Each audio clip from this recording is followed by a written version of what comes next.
Badlands. Explain those Badlands. That's a hell of a name.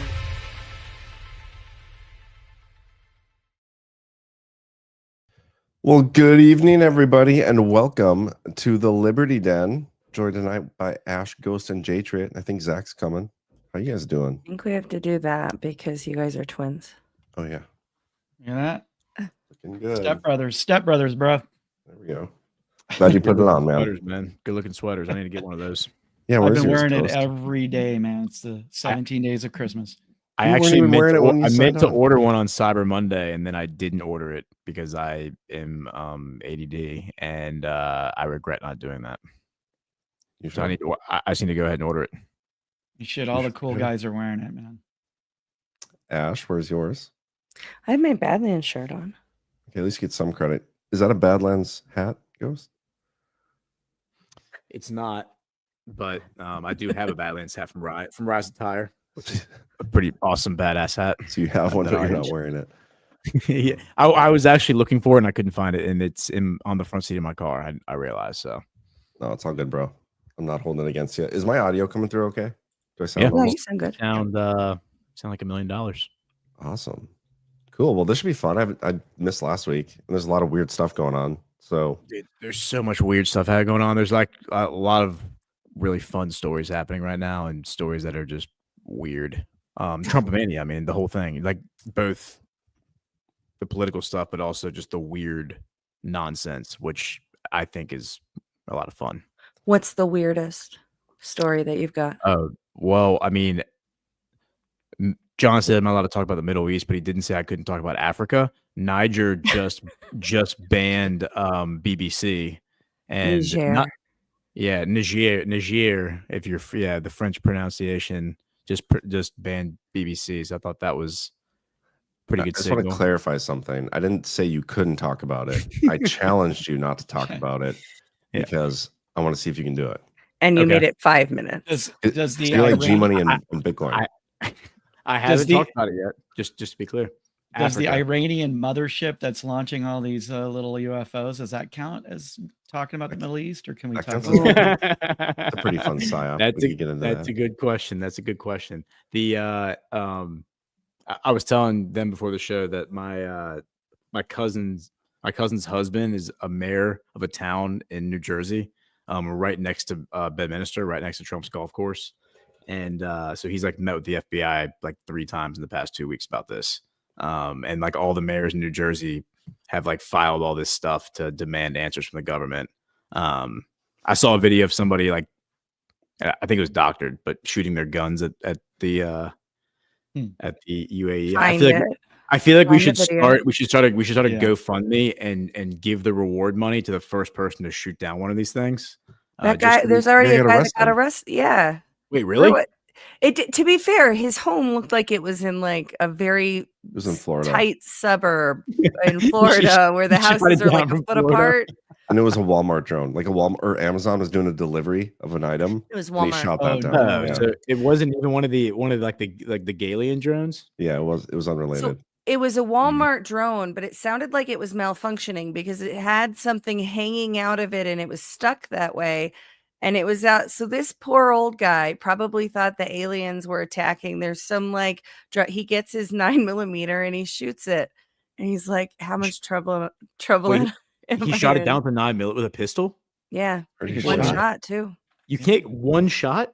Mm-hmm. Dude, you can't get mad at him for he hit a drone out of the sky with a pistol with one shot. The cop was like, I don't know what to do with how honest you're being right now. Here, we'll play the video in a minute, but first let's get a quick word from our sponsors, and then I'll play the video of the Walmart guy because he should get like a trophy or something since drones are everywhere now. Just start a GoFundMe for him just to give him a trophy. Yeah, we're gonna start with a little Ashception here. This is a previous Ash talking about one of the products. Why don't real briefly, let's talk about your experiences with the products at Tulip Bloom. Tell me more. Yeah, so I first of all, the castor oil blend. Yeah, so I have been using that ever since you said it was like natural Botox. So I have, these lines across here, but the one I have one here that has been there forever, and it's a chasm.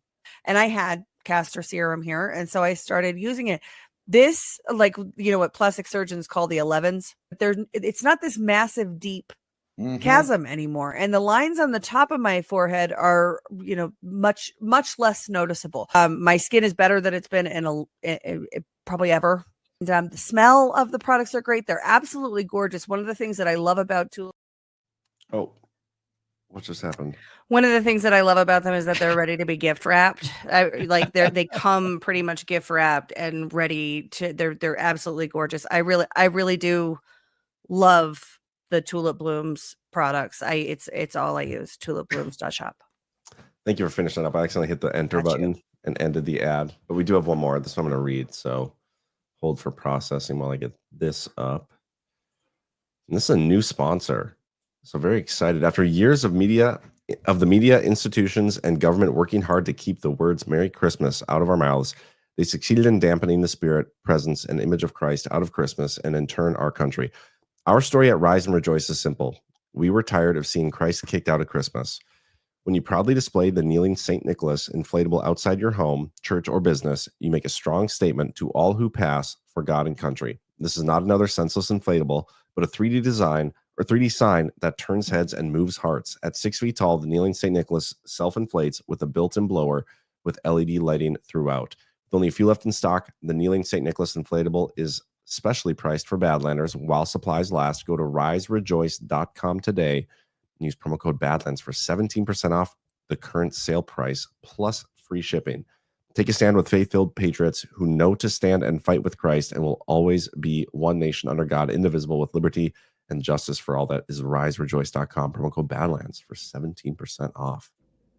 Very cool. That makes a whole lot more sense than my neighbor who's got like Star Wars blow-ups all over his yard for Christmas. It's very weird. I mean, there's like stormtroopers and like Imperial walkers and stuff. It's very strange. There's like no tie-in whatsoever to Christmas. Well, all right, man.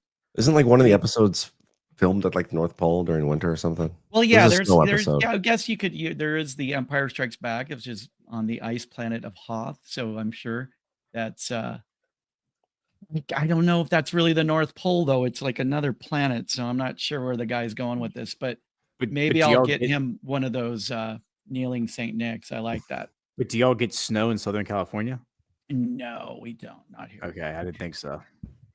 I just like to say that we're not all certain that the North Pole is real. My neighbor has the, you know, Jack from The Nightmare Before Christmas. Is that a flat Earth joke? Yeah. Welcome along, Ghost. My neighbor has Jack from Nightmare Before Christmas that goes up to like the top of their second story windows on their house, and they put him up at Halloween, and then like around Thanksgiving they threw a Christmas Santa hat on him.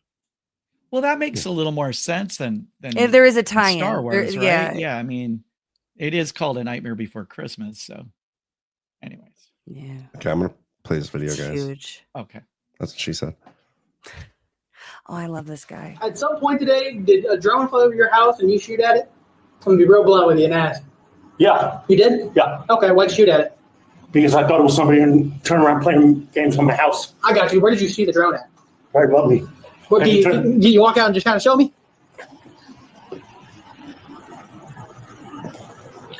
Okay. Sitting straight above it? Straight above me. Do you have any hovered, lowered some kind of cord down or something, turned around and sent something back up, and then after it was shot at, it turned around and went north. Gotcha. Okay. What'd you shoot at it with? 9mm. Okay. All right. How much trouble am I in? Quite a bit. You've been honest with me. I'm gonna be honest with you. Quite a bit, actually. So there's a federal charge that goes along with it. There's a felony charge that goes along with it. That's kind of like where we're at. Okay. Okay. What happens and what happens and what? Well, before we continue this conversation, I'm really just for you being honest. You really just took me off guard. I'm not. What am I going to do? I'm going to lie. True. All right, sir. You have the right to remain silent. Anything you say You're up, put me under arrest. I'm just going to arrange the Miranda warning just so I can get out. That way you and I can continue our conversation, okay? I understand the Miranda warning. I don't have to speak to you unless I want an attorney, okay? I got you. Let me just read you this real quick, and then we'll go from there, okay? You have the right to remain silent? Go ahead, sir. 26. I'm already talking to him. All right, sir. You have the right to remain silent. Anything you say can will be used against you in a court of law. You have the right to talk to a lawyer and have him or her present with you while you're being questioned. If you cannot afford to hire a lawyer, won't be appointed to represent you before any questioning if you wish. If you want to head out underneath it, get out the rain. You can decide at any time to exercise these rights and not answer any questions or make any statements. You understand each of these rights I've explained to you. Having these rights in mind, you should talk to us now. Yes, I Okay. understand my rights. Yeah, I got you. So it was hovering above your house. It lowered something down. No, it just hovered above my house. You said something about the pulley A system. cord, yeah, a cord or something. It stayed there for about 10 minutes. Mhm. And yes, I shot at it. Okay. I got you. And the cord went up. It turned because it was facing east. Okay. Because that's east, right? Yeah. Yeah. I was working on my pool equipment. Oh, you were outside when you noticed it? Oh, I was working on my pool equipment. Gotcha. Waved it off and everything. Never left. I went inside, went into the safe, got the weapon, came out, tried to shoot it off again. It didn't move. I fired one round at it. Now they say I hit it, so I must be a good shot, or else it's not that far away. Damn So right. I'm under all sorts of. They say there's $10,000 worth of damage to the drone and all sorts of stuff. So I'm going to wind up having to find a real good defense lawyer. You want coffee in the front? Whatever you need to do by protocol. Well, no, we have. We've been fine. There's no issues. We're not, Yeah. Just let me know if it's too tight, all right? I can't breathe. I can't breathe. I can't breathe.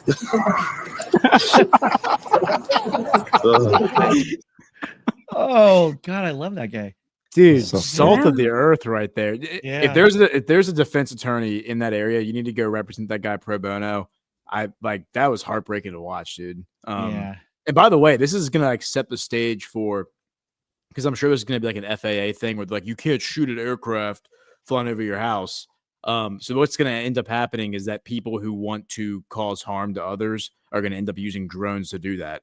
Because it's like I can just go fly my drone over your house and drop shit on your house. And if you do anything to the drone, you get fined apparently $10,000 and hauled off to prison. So, yeah, It does say here that, and this is just an hour ago, so this is kind of like breaking news, but apparently he's just ordered to pay Walmart $5,000. And it says Walmart employees say they were performing a mock delivery with the drone when a pop rang out. He shot at the drone and it did hit the payload, but it didn't actually hit the drone itself. And he will avoid jail time as long as he's not charged with any other crimes within 6 months.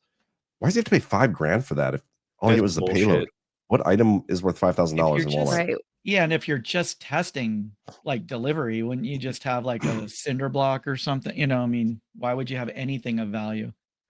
Okay, so what bugs me is it wasn't even a real delivery.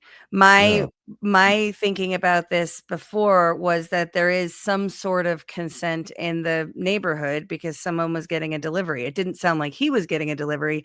He seemed surprised by the whole thing, but somebody was getting a delivery. No, Nope. they were just running a mock test in this guy's neighborhood, and he they didn't ask thinks permission. Yeah, they Alien could just robots are do that attacking. with- Without Sue any him. warning? Like, There's this no is a new consent thing? there. Like, Yeah. yeah, I don't think you should pay him shit. I would fight it. I would Does sue pers- him. Yeah.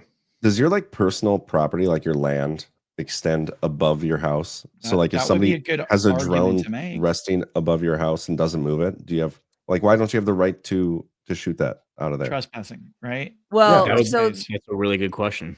there is like a hard deck, right? But where I think A if hard what? Hard what? hard deck, She said. She's like right. in Top, Deck. like in Top Gun, Yeah. Oh, I thought below you the said hard something else. deck, It's Should be your a little more heads out of clear. the gutter, boys. there's different levels. what's out of the gun? Because I've been learning about flying because I've been flying in a Cessna lately. So like the guy who flies, the pilot, teaches me stuff every time we go up, and so I've been trying to absorb it. And basically, it's like at different altitudes, there's different authorities and there's different rules. And I think it's like everything under, I want to say 1,000 feet. Don't quote me on that, but there's definitely going to be pilots in the chat who are going to know more than me. But there's rules for every single like altitude. And so you're So right. There is definitely like a hard deck. So there's part of the airspace above your house that's yours, I think. But if you're firing a weapon, it's going to surpass whatever that level is and go into other. Plus, what goes up comes down. You can't shoot guns in a freaking Florida suburban neighborhood. So we Well, can figure Florida, out maybe. something like what He was about in Florida. what are those devices you use on, I can't think of it right now, on boats that shoot the harpoons? Harpoons. Can we use harpoons because they're like a rope attached, right? Ooh, that's a good question. And they come back. How That's about a actually a boomerang? really, really Can good you- question. Can you So- borrow a boomerang? So if you go above the hard deck with a rope attached, is it a gray area in the? I have no idea. We just need to figure out what the hard. We're just like making deck up law is. now. Yeah. This all needs to be litigated. We need This case needs law to be for this. litigated. Needs to Yeah, be shotgun tested. should be permissible because shotgun BBs, once they reach a certain height, they lose all their velocity, and like a shotgun BB is not going to hurt anybody. So, well, that might not be true. Yeah, I Isn't don't there a think thing that like argument would hold up. I swear, when I was in school, when I was growing up in science class, our teacher said you could drop a penny from the top of like the New York, or I think at the time he said Empire this State one of the trade Building, center, right? but you could kill somebody with that. Yeah. but shotgun BBs, like bird shot is not going very high. I mean, bird shot, it's like you gotta shoot a bird or a skeet, pretty close in order to even damage it. So, But if you shoot up, I'm just So trying the to think. moral of the story is you should shoot Harpoon is down a better idea, drones I around think. your house with a BB gun. I like the harpoon idea. I think the harpoon, Or a harpoon. maybe a spear. A spear might also be a viable weapon, a viable option. But the point is that you should be able to defend your castle from, especially in the state of Florida, from drone attacks. If a drone is going to hover over your house, that is absolutely fair game. And if Walmart wants to come invade my property, I should be able to shoot them with harpoons, throw spears at them, and I would argue shoot birdshot at them as well. So I would say like super high power, like high, whatever it is, the power behind it, salt gun, because it's gonna hit. You're gonna have a lot more, projectiles going at the surface area of the drone. Power is going to be Well, aren't there like EMP guns? Isn't that a thing? That's true. It should be. Heart attack guns. Like Langley could probably send us a few of those, and we could just use a heart attack gun on the drone. People in the chat are saying potato gun. That's actually a really good. That's a great idea. We should make a potato gun and have a potato gun shooting contest at the next guard. Well, not in Vegas. Vegas probably wouldn't be the best. Actually, Vegas could be a really good place to do that. I don't know. We're gonna have to. We have to weigh and measure. I feel like Deadwood would be a better place for like borderline illegal activity. Deadwood would be a good place for borderline illegal activities. Yeah. Yeah. Although Vegas, I don't know. What about a crossbow? Have we talked about crossbows yet? I think if we did the potato gun thing in Plymouth, we probably would all go to like serious prison because they would consider that like an assault weapon probably. And like, how would we get that there? We'd have to buy it there because nobody's gonna be able to bring that on a plane. But South Dakota, I could drive a potato gun to Deadwood. That's true. All right.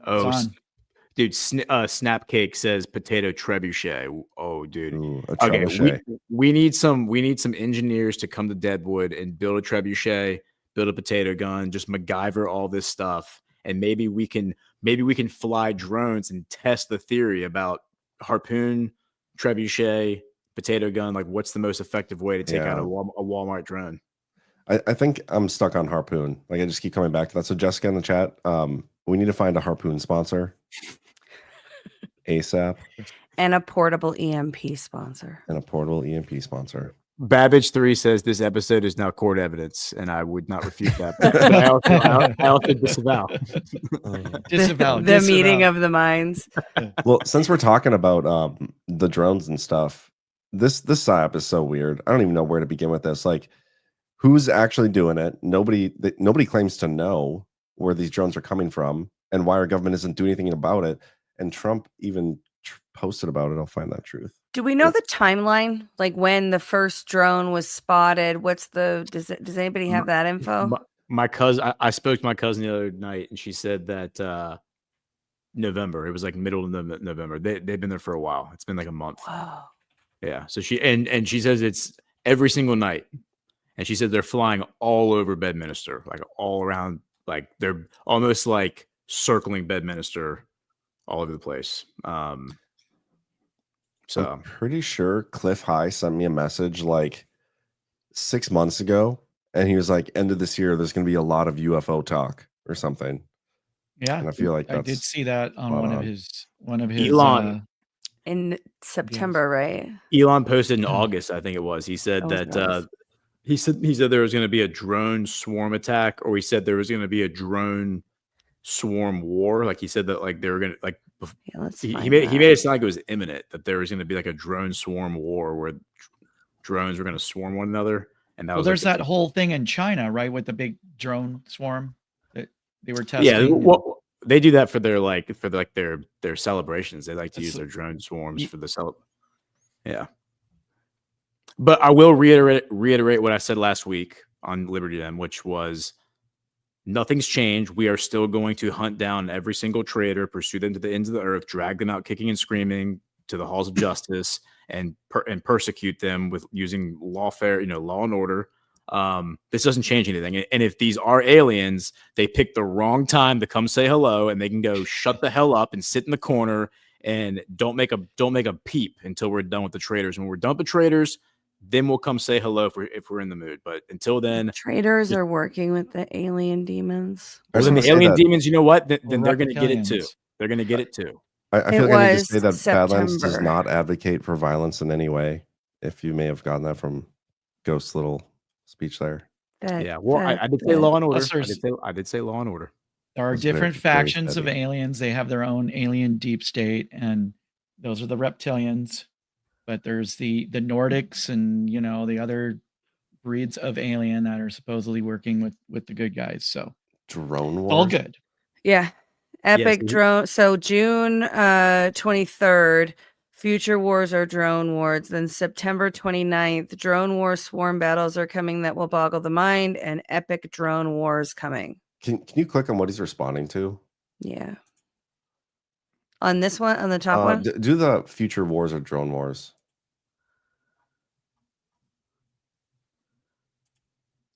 Let's talk about the Ukraine war. I have seen videos on Twitter of them just floating a drone over like a Russian soldier or something and dropping a bomb on them. Yeah. They've been doing that over there. Kamikaze drone. They've been doing that over there. Is they just fly the drone over your head and just drop a grenade on you and kill you. Which is why I think arresting the guy in Florida is a little aggressive, because who knows? Maybe they're dropping a grenade on his house. Yeah. Okay. Now let's see what else he's responding to. Okay. Because I think he responds to Jason DeBolt again. Go back one more. The bottom one there, September 29th. Oh, someone in the chat just pointed out crossbow. I think J-Trid said that.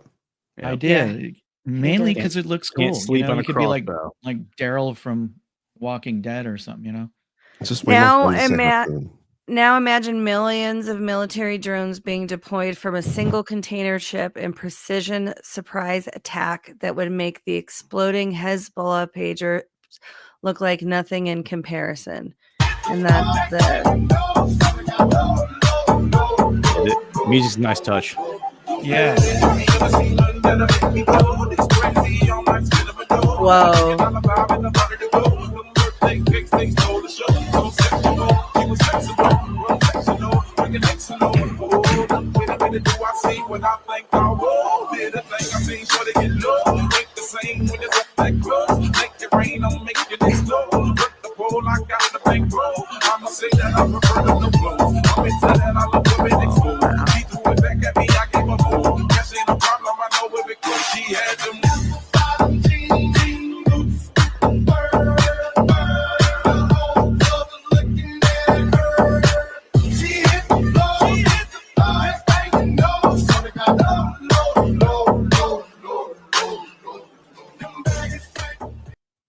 Okay, I will say, if the drones come with get low music every time they fly around, I'm all in.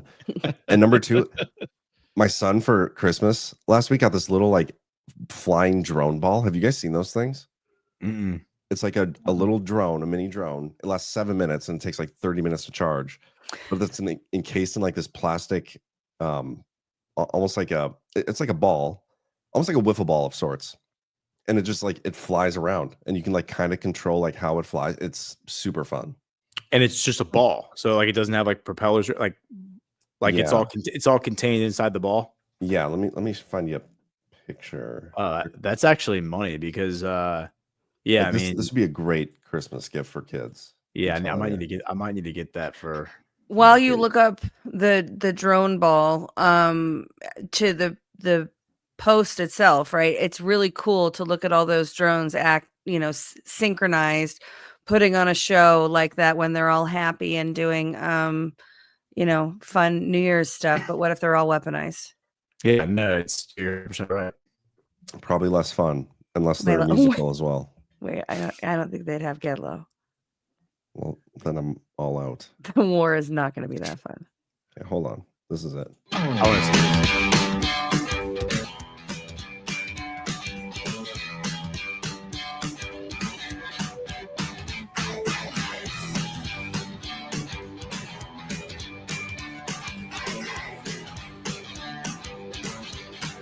That's cool. Don, that's so you just throwing the kids out of the way to get to your drone.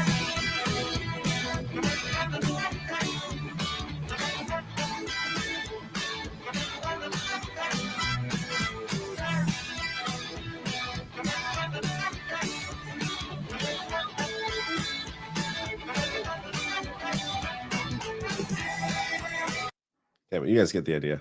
I like that's sweet. Like that's very practical too with like kids, because you don't have to worry about the whirling propellers, Yep. you know, messing up the house or messing up your kid.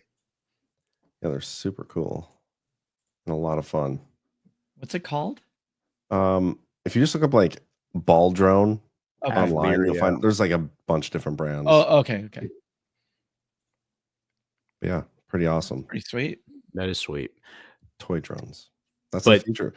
It is interesting that he's talking about that, you know, drones being the future war, because what generation war is that? Is that still technically fourth generation or third generation? Yeah, you know, you're right.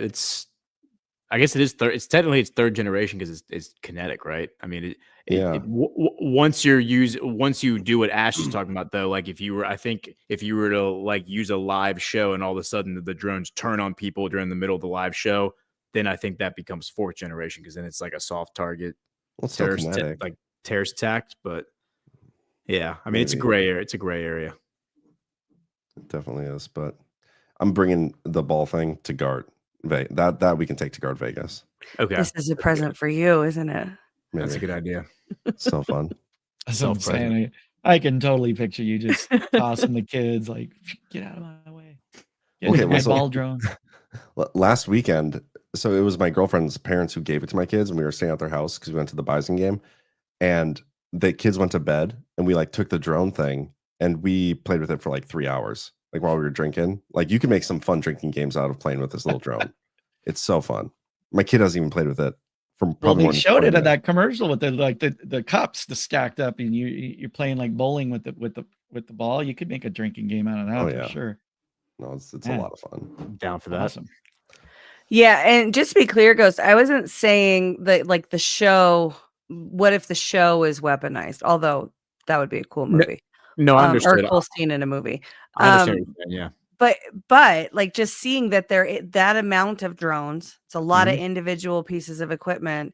The fact that they can do that super beautiful and benevolent thing that's not meant to harm anybody. What if they're bad guys?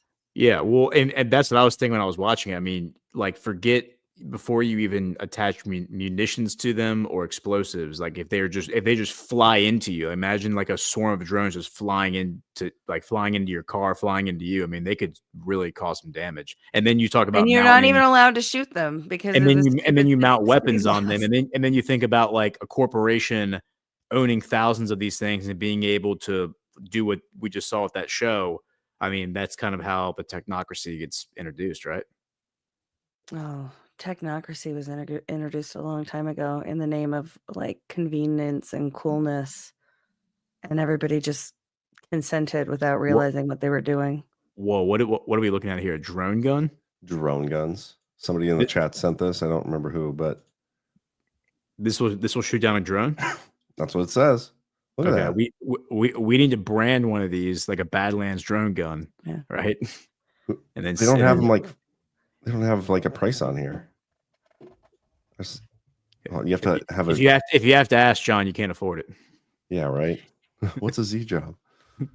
This is bullshit. Okay, now I'm on I the hunt for a definitely drone gun. want one of these things now. I still think harpoon sounds more fun. Yeah, harpoon does sound more So, fun. And then Kitty in the chat you can said- reel it in too. Yeah. Said a harpoon would be too much to try and wield. You want a spear gun? Oh, spear gun. Well, I mean, is that Is that semantics? kind of the same thing? It's kind of semantics. I feel like. I don't I want I want whatever it was You know in what's- Jaws. In Jaws, when he fires at the end, when he fires it at the tank and the shark's mouth, blows Right. him up. I'm Yeah, envisioning that was a the- harpoon. That was a harpoon, I think. Yeah, whatever that was, that's what I Yeah. think we need. Without a doubt. Hey, Zach, is there a difference Yeah. between a harpoon and a spear gun? A harpoon and a spear gun. A harpoon Okay, that's what we need. spear gun is shot. Dude, there's no like they should not be allowed to arrest you for shooting that above your house. Well, it Wait, probably I depends mean- what you shoot it at. Did this happen? Mount I mean, it on your roof. No, we're talking about home drone defense systems, and I think harpoon is our best option. And okay, so you saw the video of the guy who got arrested for shooting at the drone, the Walmart drone above his house. absolutely. He was totally based. Yeah, Was and that so I your asked- neighbor? No, but he didn't live far. I'll just say that. I asked the question, like, so how far does your personal property extend to the sky? If there's a drone just sitting above your house, you get to shoot at it. And then Ash started talking about dicks or something, but there's like some level up there where you can't like. Oh, yeah. Hard deck is what I said. We do Whatever. not own the Hard air rights. We do not own the air rights. I think that like it's literally like a couple of feet above the No. peak of the roof. But like in New York City, President Trump was kind of a trailblazer in that he secured the air rights above his buildings so that, you know, people wouldn't be flying above them and stuff. Flying drones above them. No way. Absolutely. We can look it up. How do I secure my air rights? Well, I don't know that it's necessary in North Dakota, but You see what's happening in New Jersey? yeah. I mean, it's happening all over the country now. I love how Yeah. people are finally talking about it. Okay, so it's necessary everywhere. I It think just that, doesn't matter of principle. I want to know how to secure my air rights. well, okay, so I don't even know that you would be able to secure the air rights at the level where these drones are flying. I mean, I think that it's considered public space, essentially. Well, then the government shouldn't have claim on it. Well, no, I mean, it's the government that controls it. They shouldn't be allowed to do Yeah. that. So when And we get that's- our flying cars Yeah, like Trump public- promised, does that public mean we're means going to government. be like on we'll be in public airspace, kind of like being on a public highway or something? Well, the laws are probably going to be dramatically different once we're flying cars. And, you know, let's be honest, they'll probably be controlled by Tesla autopilot technology. So, Yeah. Well, that's I was saying before, Zach, that I'm becoming more familiar with flying. I've been flying back and forth for work every week in like a small Cessna oh, yeah. to our job. Private And- planes. Yeah. And so the engineer who's been the pilot has been teaching me about flying, teaching me about flight paths and everything. The infrastructure is already there. Like Yeah. the way that you chart a flight path, it's like there's names and Yep. like the airspace. Every little every so often there's a little like a name, and so you just chart out your path by whatever. It's like Charlie Omega, like Roger, and it's like, oh, that's the path you're flying. That means you're flying, up the Chesapeake Bay, around DC, through Baltimore. It's kind of like street names almost. Yeah. So what they would do, I'm certain, is that they would essentially use like the predetermined network of air highways that exist for various types of aircraft. So you're going to have like planes, passenger planes that are going to fly at a certain level. You're going to have like commercial traffic that flies at another level. And then you're probably going to have a series of, I guess, like some different types of air traffic will get preference over other types of air traffic. And when it comes to flying cars, I would imagine you would be above the level at which drones can fly, but then not high enough to get into the private planes or the commuter traffic. I think I figured it out. Okay. So the FAA has the sole authority to regulate all navigable airspace, exclusively determining the rules and requirements for its use. But the United States government has exclusive sovereignty of airspace of the United States, and a citizen of the United States has a public right of transit through the navigable airspace. Then the navigable airspace in which the public has a right of transit has been defined as the airspace at or above the minimum altitudes of flight. That includes the airspace needed to ensure safety in the takeoff and landing of an aircraft. But then here, the exact altitudes at which the airspace over private land can become subject to substantial impairment is often debated. case laws use the height of 500 feet in urban or suburban areas.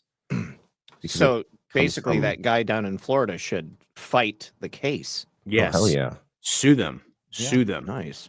It's like, I mean, they flew their drone onto his property. I mean, if the drone was hovering right above his house, that drone now belongs to that man, and he has a right to go out and claim the drone as his own or shoot it down, whatever he wants to do with it. I mean, that should be case law, though.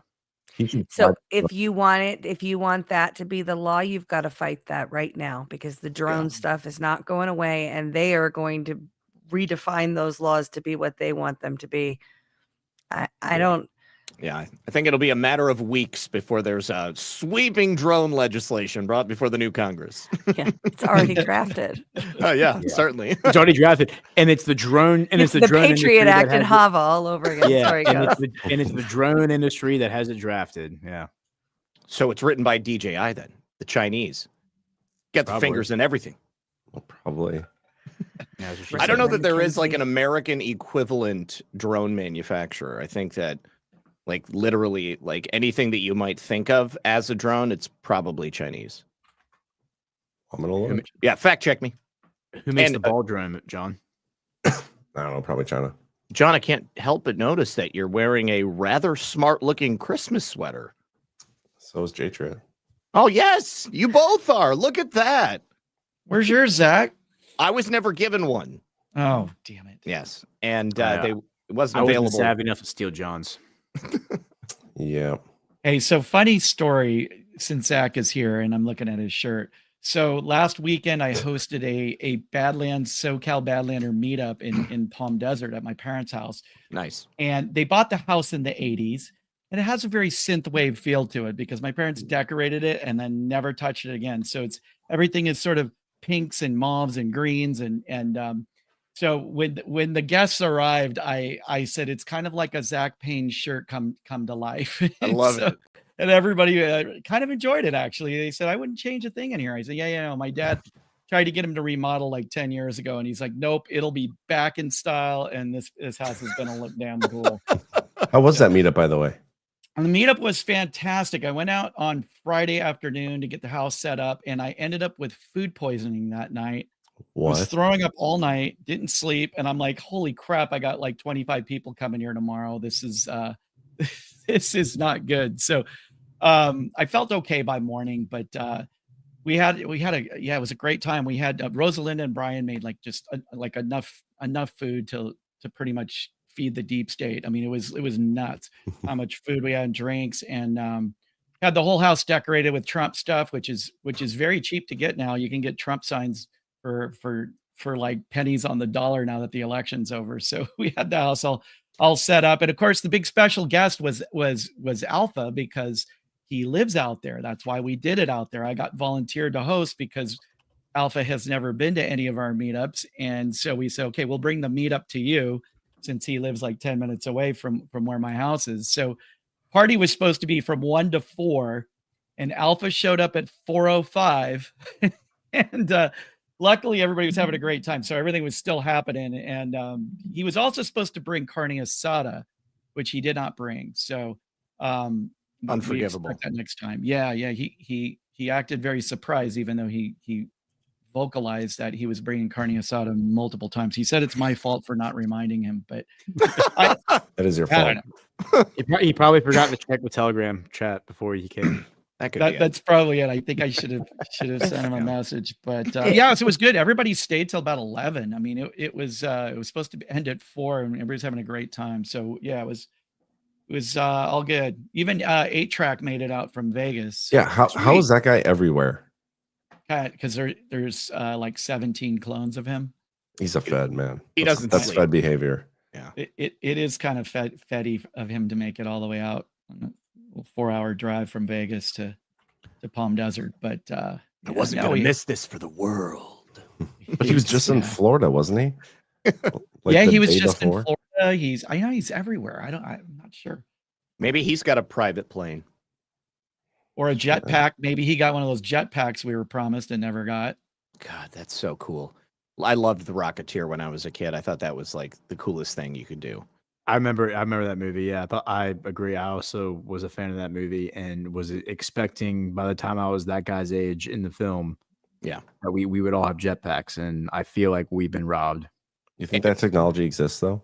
Oh hell yeah! Oh, it totally Dude, exists. Yeah. On my honeymoon in 2017, I did like the water one. Like there's like water jetpacks, right? That's sweet. Like you can get like 70 feet, 80 feet in the air. I feel like. So there's actually somebody maybe said, not that high, maybe not that high, but it's pretty damn high. We need videos of this. There's a company right now that's I have a making video of it. backpack technology for the U.S. military. I'm pretty sure they have a military contract, and it's pretty sweet. It's like you've got thrusters on your hands, on your feet, and your back, so that you can totally do like the Iron Man, like full body movement and control where you're going. Jay Triad, I know that you read comic books too. Did you ever read Valiant comics? No, I did not. Okay. So, Valiant Comics was this like sort of it was like an indie comics brand, but they had a character called Exo Manowar, and he had like a liquid metal sentient suit that he would wear, and it would like, come and cover his entire body. So he's kind of like Iron Man, and he had a jetpack on, and he would be able to fly through the air. And I thought that was the coolest thing in the world. That is the coolest thing in the world. Yeah. Yeah. That's exactly what it was right there. Bro, yeah, that looks like fun. I would totally like that. These are like old too, aren't they? They've had these around. Yeah, these for been like around 15 for a years. while. Yeah. Yeah. I mean, I did it 7 years ago. So, yeah. And I've seen videos where people do it and they're like doing flips with that exact piece of equipment. And I don't understand the physics of how you do a flip with like that hose thing coming out the back. But, I mean, you can get very, very high. Like I went very high when I was. Bet you did, Panama Red. Damn right I did. You call them Panama Red? Panama Red. Oh, look, drone. There's a drone. Fucking everywhere. Mm-hmm. Oh, dude. Harpoon gun with this on to fight the drones. There you go. We need a pool in the backyard. Modern We need warfare. a water jetpack and harpoons. There you go. There's the physics. Yeah, I mean those things are sweet though. Have you guys ever seen that the videos of the Jetpack Man from LA a couple of years ago? There was this mysterious jetpack wearing person who was disrupting air traffic, and it's pretty awesome. I do remember that. Yeah, let's see. Yeah. Take that out. Is that clips of them? There is clips, but this is a full breakdown. I subscribe to Spectator. Let's fast forward a little bit. Holy shit. Yeah. That's a jetpack? Well, they don't really know what it is. It looks like a guy with a jetpack on. It Make could all be. the way. Big. Yeah. Wow. Yeah, it does. Holy shit. Totally does. Yeah. And they like pilots in commercial aircraft saw him. I mean, he was definitely in restricted airspace, places where he wasn't supposed to go. And he would. This is bullshit. How come anytime there's something like this that happens, they get the worst possible video you can imagine? Well, because I mean, he's really high up there, and the person probably had an iPhone 7. Yeah. This was a while ago, dude. It was a while ago. Yeah. Yeah. Oh, and there's the paramedic mountain, the rescue thing that I was talking about. What is that guy wearing? He's wearing a jet wing. What? Holy shit. Crap. Dude, I would sorry, do that. but his legs look ridiculous like that. Like linguini. Dude, he's flying. Yeah. Yeah, let's He's make fun of gonna him. fly. I You will gotta take figure out as something to much do with the grief legs, as you though. want to give if I get to wear one of those, Gordon. Okay. Look at that shit. Tell me how stupid I look while I'm doing loop-de-loops above Trump Tower. Your Yeah, legs look really stupid, Zach. Yeah, you don't look very cool doing that. Holy shit. Isn't that awesome? That is really cool. Oh, Why don't we all have them? What's the propulsion system? Is it like It's jet. it's an actual jet? It's jets. Yeah. Says I mean, jet on there. yeah, you've got to get enough lift, and I think the only way that's going to happen is with a jet. I'm so afraid of heights. I cannot do this. Dude, Yeah, this would be that's- so sweet. I would 100% want to do this. I probably would die doing it, but I would die happy. So you just fly up and parachute down? Oh, that's Yeah. awesome. I mean, I think that they You probably don't would think you could want do it? they would want everybody to have a parachute because you never know. Catastrophic failures are likely to occur at some point on a long enough timeline. Okay, speaking of user that, error. why haven't they like? Why doesn't every airplane have parachutes for every passenger? Like you don't have to buy them once, hypothetically. Because jumping out of a passenger jet while traveling at those speeds, your face would freeze, and then everybody would just get sucked out. You know, No, but even I'm if they saying like if there's depressurized. emergencies, you know, Oh, I get you. I get and you. those ones they come down a little bit, so that's not so high, and then you'd probably save a lot more lives from those plane crashes if everybody had parachutes. I think what happens is that like when it's necessary, like you're already fucked. Like they've already done everything they could. You're to introducing not have a whole new level of variables and a whole new level. You already of know that litigation. the song and dance that the flight attendants go through, telling you like, in the event of a water landing, here's this flotation cushion under your seat. That that's gonna save your ass. And that little Dixie cup, like oxygen mask. That it seems like like air travel safety equipment should have probably advanced since like the 1950s, but we still have the little flotation device in the airplanes in the as well. Well, that costs money though. And their legs here don't look stupid. I'm just going to point that out. I think they look kind of stupid. Yeah, they look kind of dumb, man. Why are you so but look at those legs? double cans on their hands, man. They're not really sure what to do with their legs, are they? Yeah, I mean, the hand controls make it pretty practical. Yeah. And Boom. they have guns. Get off with a little shorty SBR action. Give me this boat. I'm captain now. So how long do you think is the period of time where you need men to do this versus having robots? Like drones. I thought you were gonna say women. Ash. Next year. I thought you were still on your alpha makes sandwiches kick. I think next year they'll probably be announcing it, right? I mean, like they've got autonomous humanoid robots that are available for purchase like now. A couple of them from China and fairly reasonably priced, but I mean, I don't know how comfortable I am with that, and I don't have 30 grand to just drop on a butler that's not going to move very quickly. But I think that they'll probably come out with something that is possible in the next year. I mean, well, doesn't Elon talk about how manned fighter pilots are pretty much obsolete because you can do everything that you need, that you could do everything with unmanned drones, right? Correct. Yes, so for something where you want to go in and hold the bad guys at gunpoint, it's probably not too far off where you can do that with robots and not put American soldiers' lives in danger. There's a movie about that where there's like the best jet fighters in the world, but they get like a drone jet plane or something to take over their job, but it turns on them or something, and so then it comes back to we need the humans again. Stealth, starring I think Jamie Foxx, if I'm not mistaken. I've never heard of this movie. I vaguely remember it, but I don't think it was too successful. And the only reason I'm thinking of Jamie Foxx is because earlier tonight, my wife and I watched. I guess it's new, but like a Jamie Foxx stand up. I guess he had like a really bad stroke and like almost died. Diddy poisoned him, dude. Diddy poisoned him. Dude, he was making a lot of jokes about that. He was like, "Yeah, Diddy almost got me. Diddy almost got me." He kept going after Diddy throughout the whole thing. He has, by the way, one of the best Donald Trump impressions I've heard. His Donald Trump impression is impeccable, and he also does like a great Wesley Snipes, Mike Tyson. He's actually really funny. He's very, very entertaining. It was a great routine. What was it? It was good. I watched like 5 minutes of it, and I was like, it got a little like sappy. And I was he did like he did like the whole like teared up and it was like almost died, and like that was like kind of tough to watch. That was like, it was not funny. That part was not funny. But then he goes into like the imitations and it's hilarious. And then he does like a musical bit at the end.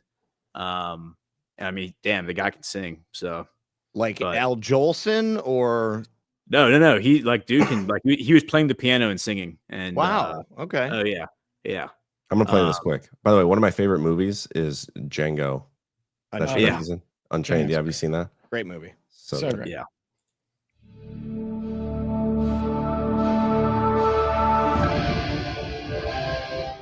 when I'm down here, things just look so much different. As opposed to being up there, you know.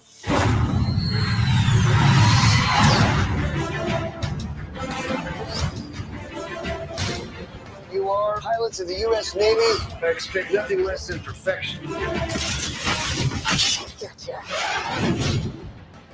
Jessica Biel, The superiority of the opposite sex in many respects. But from time to time, I believe they should bow down before a man. Please. You like surprises, Ben? Allow me to introduce the future of digital warfare. And he flies all by himself. You mean itself? It will replace us all.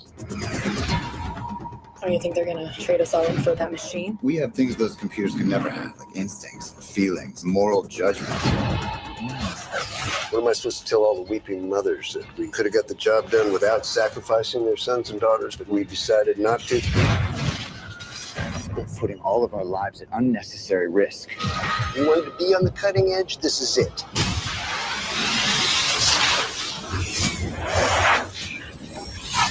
One's a control, we've had a lightning strike. That strike has rewired him somehow.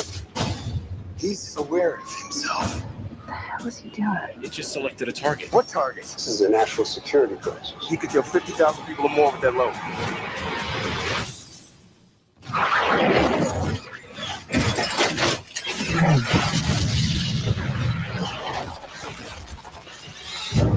Pentagon. He's going rogue. I'm taking fire. Must engage. The situation is critical. If you make me, I will blast you right up the sky. He got me! I'm hurt! I'm hurt!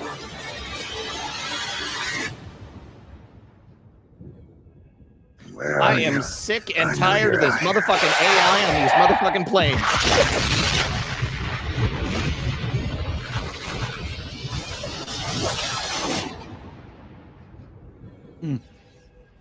It's got kind of a Top Gun feel to it, like a futuristic Top Gun. Like, do they have a 2005. Top Gun meet Terminator? Yeah, well, like maybe they have like the robots like shirtless on the beach playing volleyball just to kind of bond and stuff. That Rob Cohen's got a name to remember. Yeah. Yes, he does. Well, I mean, so that movie's 20 years old. I was gonna say, like, Top Gun Maverick kind of was like the answer to that, because let's Top get Gun back Maverick to kind of basics. proved that like the thesis of that movie was wrong, or at least temporarily wrong.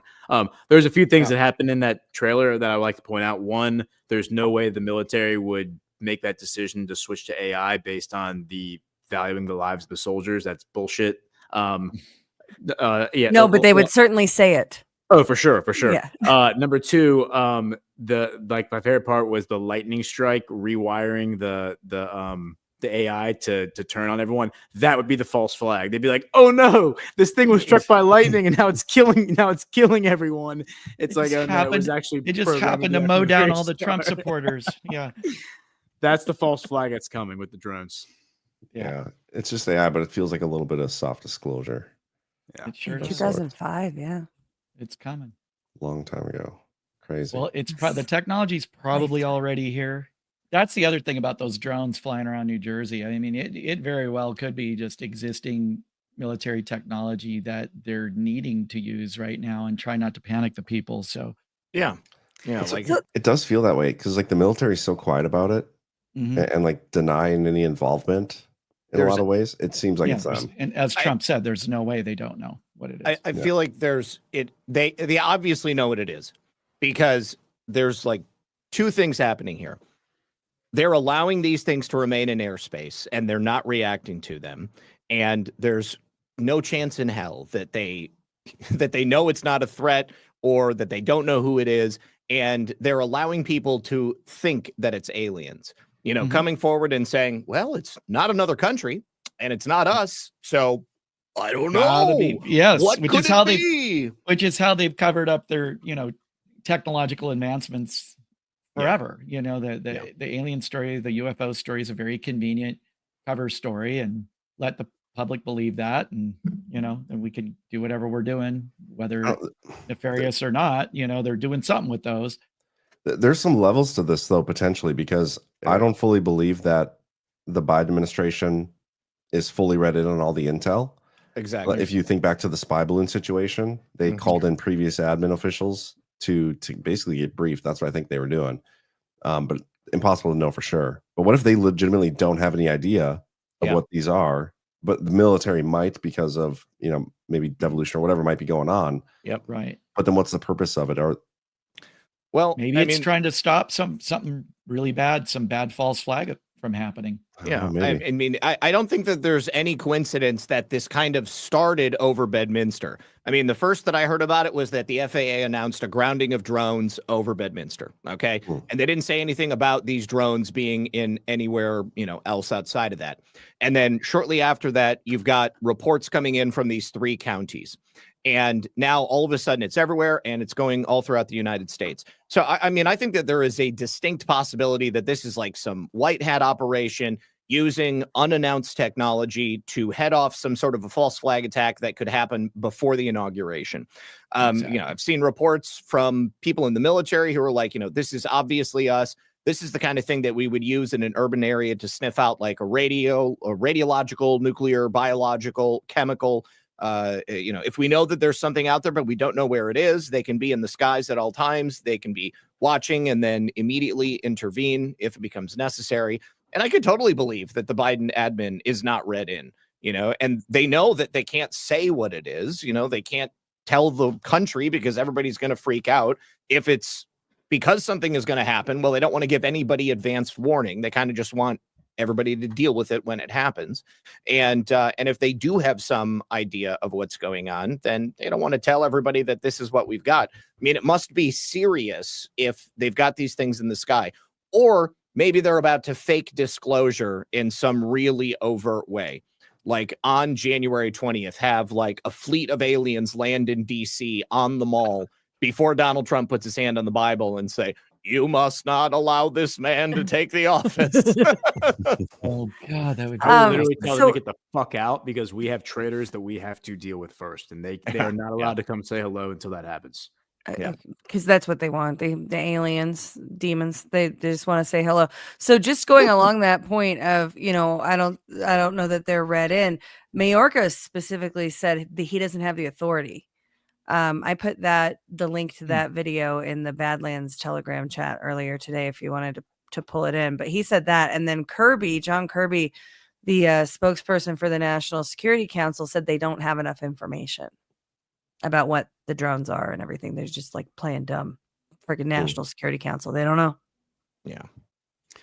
What I would like to see happen is we need to assert ourselves. Like, the government asserts itself over all of us. And I know we've had these conversations in many different ways, but 200 years ago, you could own a warship. You could own like the cutting edge piece of military technology. And I'm not advocating that everyone should have, their own warship, but maybe they should. But it's just kind of ridiculous that they are able to do stuff like this and try to impose fear on everybody else, on the population, and then they just don't tell us what's going on. To Trump's point, like that truth he put out earlier, he said they need to tell us exactly what it is, and if they don't, we should just go out there and shoot it down. That's what he said. So he said either you government tell us what this thing is, or we should just start shooting them all down. And I completely agree with that logic. Like we should be asserting ourselves on this thing, or the government should tell us what it is. That was not what he said, and that was very fetty, Gordon. That's the second very fetty thing you've said tonight. So you're officially on notice that I'm onto you. Mystery drone sightings all over the country. Can this really be happening without our government's knowledge? I don't think so. Let the public know, and now, otherwise, shot them down. He's talking to the government, not individual citizens. Yes, that's my opinion. Yes. Are we looking at the misspellings here too? I don't think there's so. A lot of and people otherwise posting shot them. Yeah. Done shot. We don't have the technology, obviously. It's like you go out there and shoot them with your 9mm. You're not going to be able to T missing and an O missing. It's like when I say shoot them down, I mean like we should be meaning like the National Guard should go shoot them down. Like the military should go shoot them down. Good save, bro. This particular phase of this phenomenon has been happening for a while, for at least a couple of months. I don't know if it's Picatinny where it started or if it was some other base over there, like near the Chesapeake Bay or something.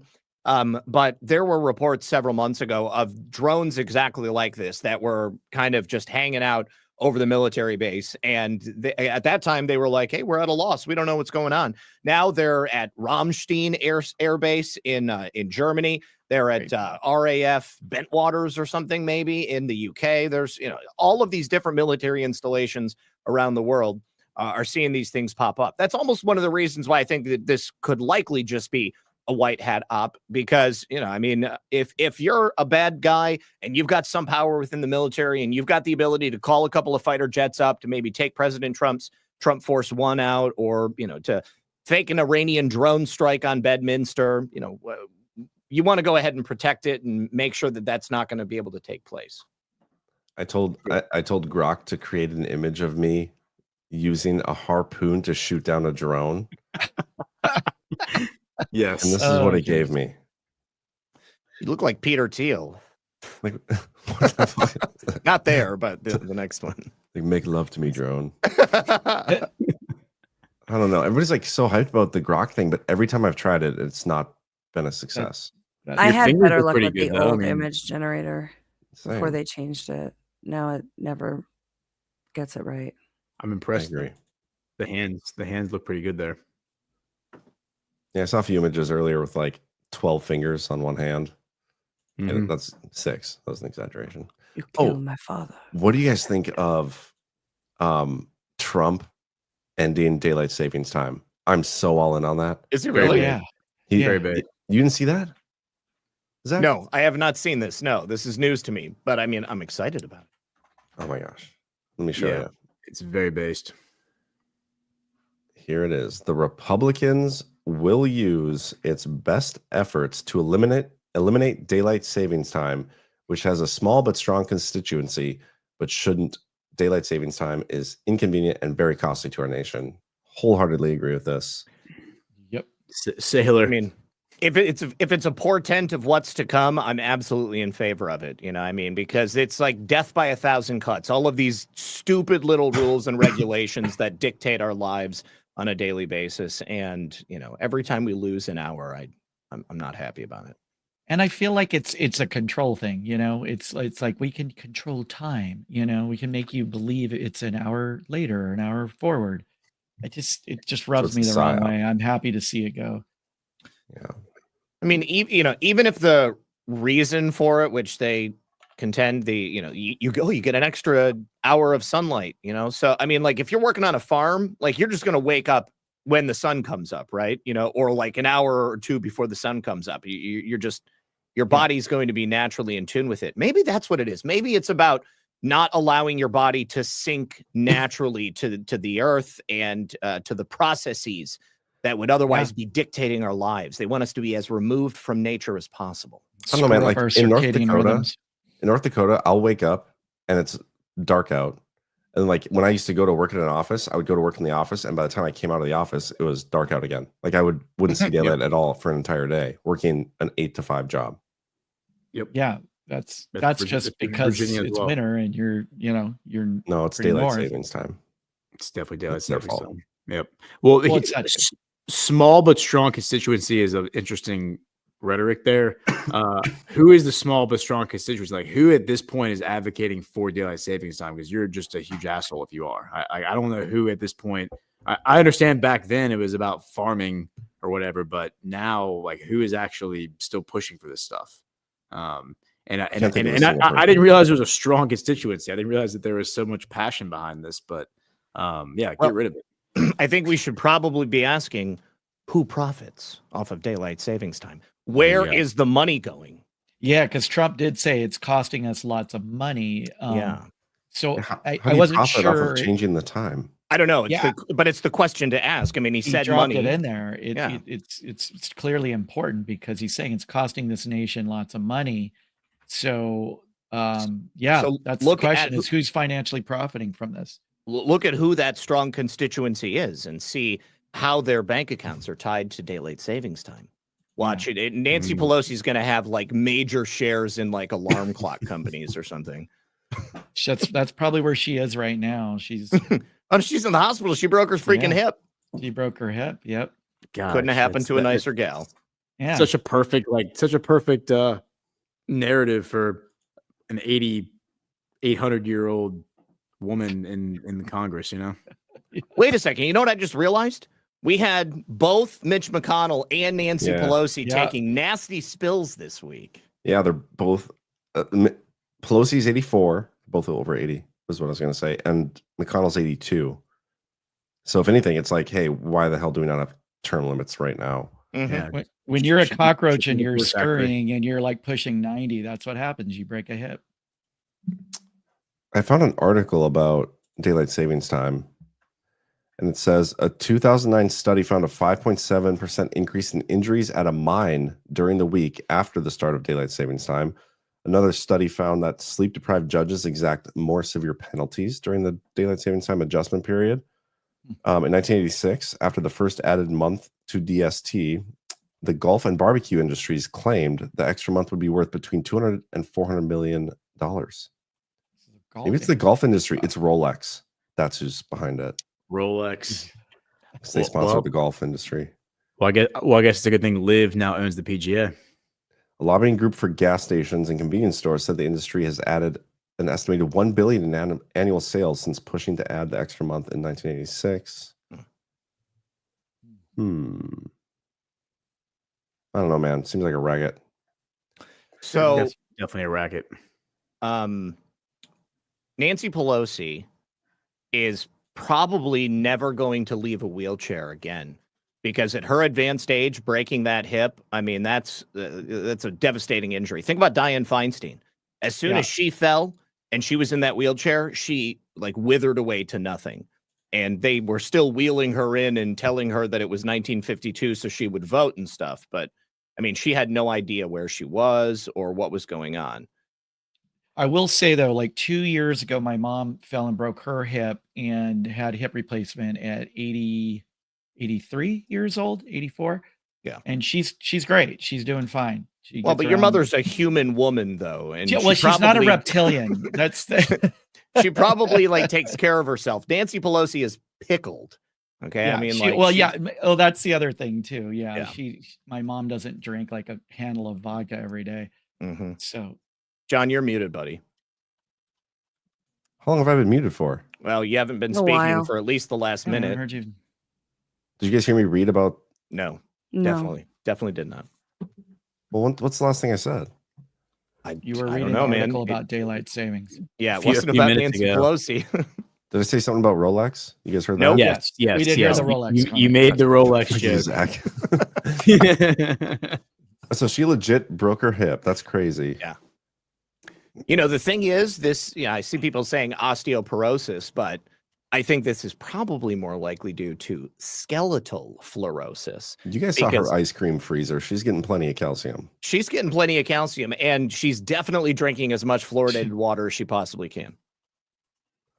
Is that what they make vodka with? Narrative shielding for something else. Maybe she's going to be out for a while. Doesn't have to be there for Trump's inauguration or something. She will be out for a while because it's quite a process after they replace the hip, and it's good 3, 4, 5 weeks of rehab. Is she getting it replaced? Oh, she's going to. She would have to. Yeah. She's in Luxembourg too, isn't she? Yep. Luxembourg. Yeah. So they're going to have to do the operation there unless she wants to come back here and fly to an American hospital, but I would imagine that they'd probably give her better care in Luxembourg. And it's horrifically painful. So she fell on some never stairs. cared about anything less than I care about Nancy Pelosi's level of pain. Thoughts and prayers. Keith O'Higgins just put a rant in that was pretty funny. What did he say? He said, I heard Benjamin Franklin invented daylight savings time so the whores, in all caps, from his Hellfire Club could do their walk of shame safely in the daylight. Who said that? Keith O'Higgins. Casey. He's on fire. Yeah, well, he did like women. Okay, hey, I see Curtis Good in the chat. I saw your comment on Twitter, and I see your comment now, and you... Wait, before you ban him, what did he say? Yeah, what's the comment? Already banned him. He said some shit about on Twitter when I said I said, what should we talk about tonight? And he's like, oh, how about replacing John something? I was like, hey, that's a funny joke, whatever. And then now I saw him talking shit in the chat. And so, okay. Fuck you. Yeah. Fuck around and find out. Every last stick. And find out. What was McConnell's injury again? Well, he just fell because he's old and he's dying. I mean, I thought he already broke like 6 months ago. Didn't he already? Yeah, Did anybody here see him fall? Didn't you already have an aneurysm on television? Like, he did twice, didn't he? Yes, he had that where he just froze, and he's probably having a series of brain bleeds, and they're just like not telling anybody about it. Like, that's what Jamie Foxx said was a brain bleed. Yeah. Yeah. Well, so the story with Jamie Foxx is that he was poisoned by Diddy on the set of that movie. They used to be buddies, and he thought they were friends, and then Diddy poisoned him, and his bodyguard confirmed it. And Jamie Foxx told the team that did the Netflix show in an interview in a separate portion. I don't know that they put that into the documentary, or I don't even know the format of it. But multiple people have said that Diddy poisoned him, and so if he's actually talking about it on stage, like, he ain't joking.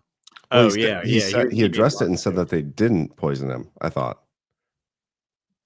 didn't he, Ghost? Well, no. In the stand up, he was making all kinds of Diddy jokes about Diddy killing people, raping people, having those rape parties, and he said, "I just want to be clear. I always left those parties at 9 o'clock. I never stayed late." He's like, the smell of baby oil was too much for me to handle. Wow. Making jokes like that. So he was going hard at Diddy. And for those on a related note, the Jay-Z thing is now out, which everyone saw coming. Everyone was like, yeah, Jay-Z and Beyonce are next. Well, and LeBron James left social media, and now he's taking a break from the Lakers too. Yeah. Really? He did. Yeah, he did. Yeah, LeBron's for personal reasons, he's stepped away, and they're not sure how long he's going to be gone. Hell yeah. Personally, he doesn't want to be in front of a camera when a 13-year-old says he raped her.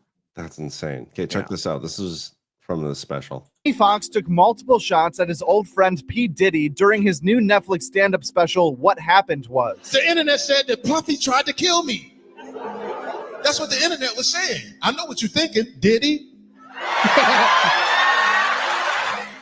Hell no, nigga. I left them parties early.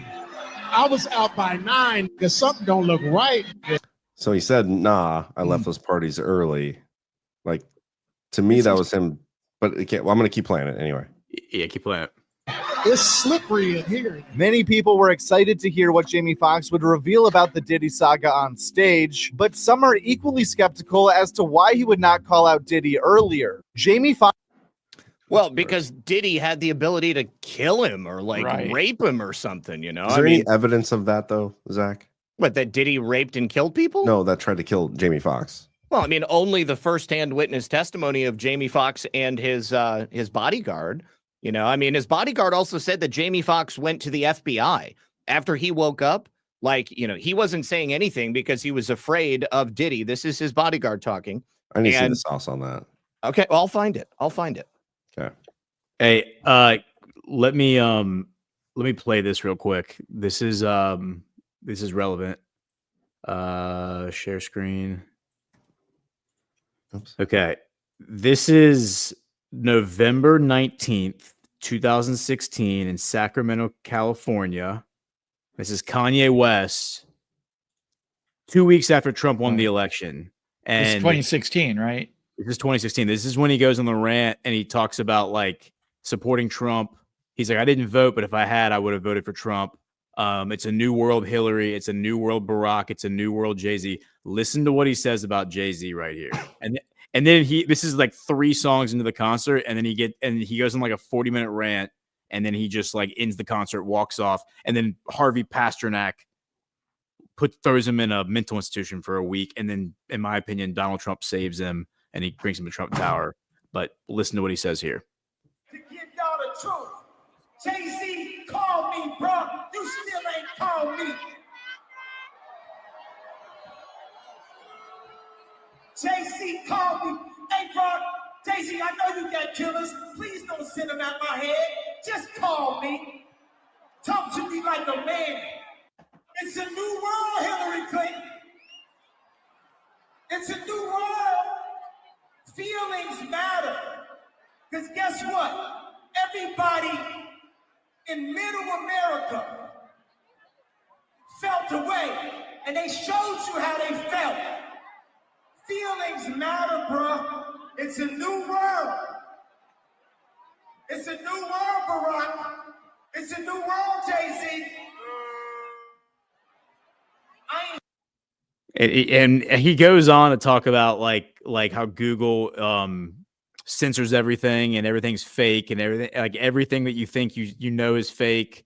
Calls out Beyonce. I mean, it's pretty signal coming from Kanye. And then of course he gets thrown into the mental institution and drops off the face of the earth for a year. Yep. And he ran for president.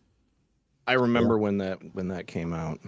Yep. But that little thing about Jay-Z, like, I know you have killers, don't send them at my head. And then, fast forward to 2022 when he started going off on the music industry. Mm-hmm. Who was it who hunted him down and came after him? Diddy. And then and Kanye, they're the pictures that he screenshotted his phone where Diddy was like, "I'm on the plane flying to you right now. Where are you?" And he was like, and Kanye was responding, "Fuck you, Fed. Stay away from me." And he's like, "I just landed at the airport. Where are you? I'm coming to you right now." I mean, it's pretty crazy, man. Okay, Zach, I got that video you sent. Yeah, it's an interview with the bodyguard on Michael Franzese's YouTube channel, and it's over an hour long, but it looks like there are chapters that are named in there. Yeah, I got the chapter pulled up about Jamie Foxx. He's not exclusively Jamie Foxx's bodyguard, though. He's just a celebrity bodyguard. Yeah. Okay, let me play it. Whoops. It's like this part's only like a minute. Heard something about Jamie Foxx possibly being involved with Diddy and on the wrong side of it. You know anything about that? So, bro, I seen Fox with Combs on several occasions at different events. Now, Jamie Foxx's family are the ones who reported Diddy to the FBI when Jamie Foxx went into the coma initially. Really? So that's how that all came about. His daughter Corinne and his mom were the ones who did that. And when people come and they ask Jamie on the street, he doesn't deny it. Mm. So, at the end of his comedy special on Netflix, at the live taping, he said out of his mouth that Combs is the person who poisoned them and put him in a coma. He said, "I asked my partner for an Advil. He handed me the Advil. I woke up 22 days later." Man. Now, if you somebody knowing that, look, I got an indictment pending, I might start cleaning up my surroundings. You know how that go. Yeah. And let me ask you this. What would be the... Okay, so a couple things. Jamie Foxx, everywhere I've looked, Jamie Foxx's own team denied all those rumors. And in the Netflix special, that's not what he said. The Netflix special, he said he had a headache, so he asked his son for an aspirin. No, his partner, somebody that was there on the movie, No, in the movie set. He said, "I asked my boy. I asked my boy," which could be interpreted bicamerally to mean either your son or your good friend. Or your good friend. Yep. Yeah, I took it as his son, but he asked him for an aspirin. But my understanding of it, before he even got the aspirin, is when he passed out. Yeah, he was already having issues with his head, like that day. Now, I've seen other interviews reported with that same guy where he was more explicit about stating that Diddy is the one who did this to him. And Jamie Foxx actually was quoted as saying something in regards to Diddy, like, gosh, I'm going to have to find the original article that I had. But I mean, it was something that was a lot more nefarious, talking about how he thought he was his friend and then it turns out that he wasn't. And I mean, but there's, obviously I know you want to see the sauce, John. I get it. But I'm just skeptical. This is like a celebrity bodyguard who's capitalizing on a situation. That's what I see. That was not a firsthand experience with that guy. I look at Diddy's repertoire. Okay, I look at his catalog of raping and sodomizing and, threatening the lives of and hurting people with impunity. I mean, all around him. If for some reason, I mean, it's likely that Diddy is the reason Tupac is dead. It's very possible that Biggie is dead because of Sean Combs. Okay. I mean, so I don't think that he would have any problem murdering somebody. I mean, he acted like Jeffrey Epstein in that he essentially had a world that he had built around him and he was protected by blackmail. And, it got to be too big and now they're throwing him to the wolves. Frankly, he seems a lot worse than Epstein. Like Epstein seems Epstein seems like the PG version of Diddy, frankly. Yeah, I never heard of Epstein raping young women with TV remotes or anything like that. Yeah, or a human sacrifice temple on J-Lo and him, like J-Lo going and getting the gun for him, and then he goes and kills the guys. It's like, I mean, dude got his hands dirty. He definitely got his hands dirty. Yeah. Well, so Ash, to your point, I mean, I think everybody assumes that temple had something to do with human sacrifice, but I mean, we don't have specific information to say that is true. I mean, it could just as easily been a temple that was dedicated to sex magic rituals exclusively. I don't know. Right. But I mean, we got people who have been directly abused, physically harmed, and tragically taken advantage of by Sean Combs.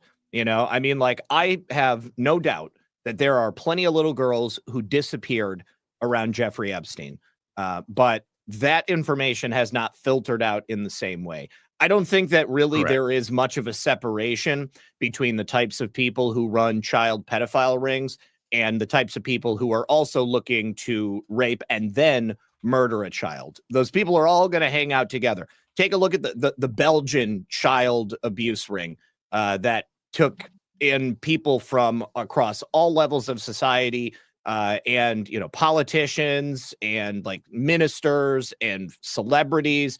I mean, these people are sadistic at the end of the day. And I think the reason that those people, you don't really, hear the same type of stories because those kids just end up dead. And the ones who don't end up dead, they're brainwashed and they become part of that child trafficking cult. Very well said. And thank you for clarifying that because obviously we suspect really bad things about Jeffrey Epstein. It's just, what do we know so far and what's actually been in court documents, and the stuff that's out there in court documents right now about Diddy is far worse than what's out there right now.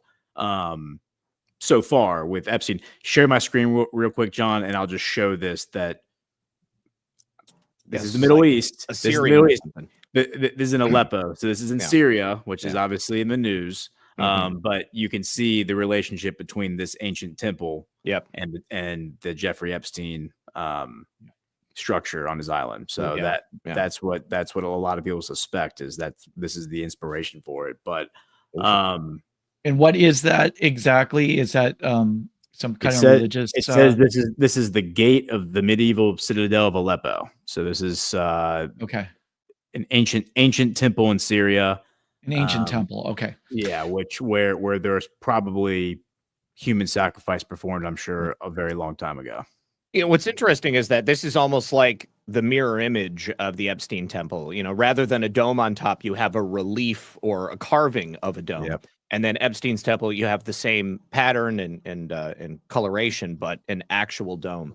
Yeah, and his does the same thing. I'm pretty sure it does the same little, this little detail right here where the lines turn down. I think it does that on his temple as well. Yeah. I think with Epstein's, there are a number of different influences that come together with it, but I mean, this is undeniable. Yep, for sure. So, yeah. That's interesting. But there's overlap too, right? Of some of the people that are alleged to have been on the Lolita Express and the Diddy circles. People like, who are they? Chris Tucker would come to mind. I mean, for sure. Yeah, or like John Legend and Chrissy Teigen and that whole crowd. There's, to me, they're not different. Criminal networks, criminal enterprises. No, they're different aspects. Yeah, they're different Now, do you guys expect to see in the next, however long Biden has left in office, do you expect blanket pardons for any of these people? I expect many more categorical pardons, which he's done now a few times. And I didn't even think about that. Some of those are pretty bad too. Like, did you see? I didn't see the list. Child porn and Chinese spy. It's really There's nasty one guy who he was a judge who was taking kickbacks from a juvenile prison. Oh to my God, put he kids pardoned away. him? Yep. Oh my God. Yeah, I know that case. I haven't posted about this yet. I don't know why, but I Now, was here's randomly the- going through names and I found this one where there was this guy, Andriano Sotomayor. who he defrauded nuns, the Sisters of the Rosary of Fatima, for more than $1 million. And he's letting this guy out too. I wonder if he's related to Justice Sotomayor. I don't know. Yes, first question. Yeah. Yeah. Let me ask you guys Well, I'll this post too, it because now. I've always remembered it seemed to always be the last day in office that they would commute these sentences and pardon and all that. Yeah. Why do you think he's doing it now? Like, he's still got another month? Because he's just getting started. Yeah. But I mean, why not just dump them all 10 minutes before you leave office? Like, is there something maybe coming down the pike he's trying to get ahead of it for some of these people? That's an interesting point, because I saw someone in the chat saying that this will all be undone if it's demonstrated that he didn't actually win the election. Does he have the authority to do any of this stuff? And then it kind of points to the question, like, is he shining a laser pointer on some of these people? Right. Is a laser pointer being shined on these people and saying, like, look into these names, build like a web of all these different names? You like, something popped in my head when you first started saying that, Jay. A big signal is going to be, like, if he doesn't pardon any of these, like if he doesn't pardon Diddy or pardon Jay-Z or pardon any of these people who have deep ties, deep ties to the Democrat Party. Diddy was like a cornerstone of the Democrat election fraud network going back 20 to 25 years. So for him not to get a pardon is kind of a big signal. Yeah. So, J-Tree, to your question, I think they're definitely laying narratives. I wrote about this in the brief today. The 1,500 individuals, this is a quote from the White House fact sheet on the act of clemency yesterday. The nearly 1,500 individuals who received commutations today have been serving their sentences at home for at least 1 year under the COVID-era CARES Act. CARES Act, of course, signed in March of 2020 when Donald Trump was still president. Also, one of the greatest engines of inflation that we've ever had. But that's the CARES Act is an aspect of this. And a couple things that he said in that announcement, in that fact sheet: the president is intent on granting clemency to individuals convicted of nonviolent crimes who were sentenced under outdated laws, policies, and practices that left them with longer sentences than if the individuals were sentenced today. And then he says, in addition to these individual clemency actions, President Biden has issued a number of categorical pardons to certain groups of people. The president's categorical approach to clemency has also inspired leaders across the country to take similar actions. So he's probably mostly talking about governors if he's talking about pardons and clemency and leaders across the nation taking similar actions. We always say federal Biden pardons won't cover state level crimes. There's a kind of soft announcement in there that they expect, at least blue state governors, I would imagine, to follow suit and issue categorical pardons as well. Wow.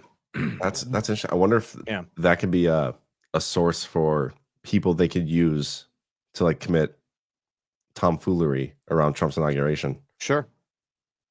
I mean, they have plenty of CHSs already in the pipeline, though. Sure. Yeah. Interesting. Blanket pardon. Yeah. Yeah, the blanket pardon. That's bullshit. Interesting. I mean, to his point, Sotomayor probably wouldn't even have been prosecuted for ripping off nuns in today's world, right? So, I mean, it's only right that they set him free. It's true. You got to rip off the government to go to prison nowadays. It's a fair point. That's a really good point.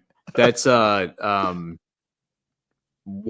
thing a lot of people have been saying about like what we should be talking about tonight is the inauguration, and who do we want to see get invited? Like, because we all saw Xi get invited, reject the invitation. There's no way Xi's not coming. I mean, dude, what Kim better Jong-un. thing I do want you have Kim to do on Jong-un. January 20th than come watch Donald Trump get brought back into the White House? Like, come on. Like, It's there's a security thing, though.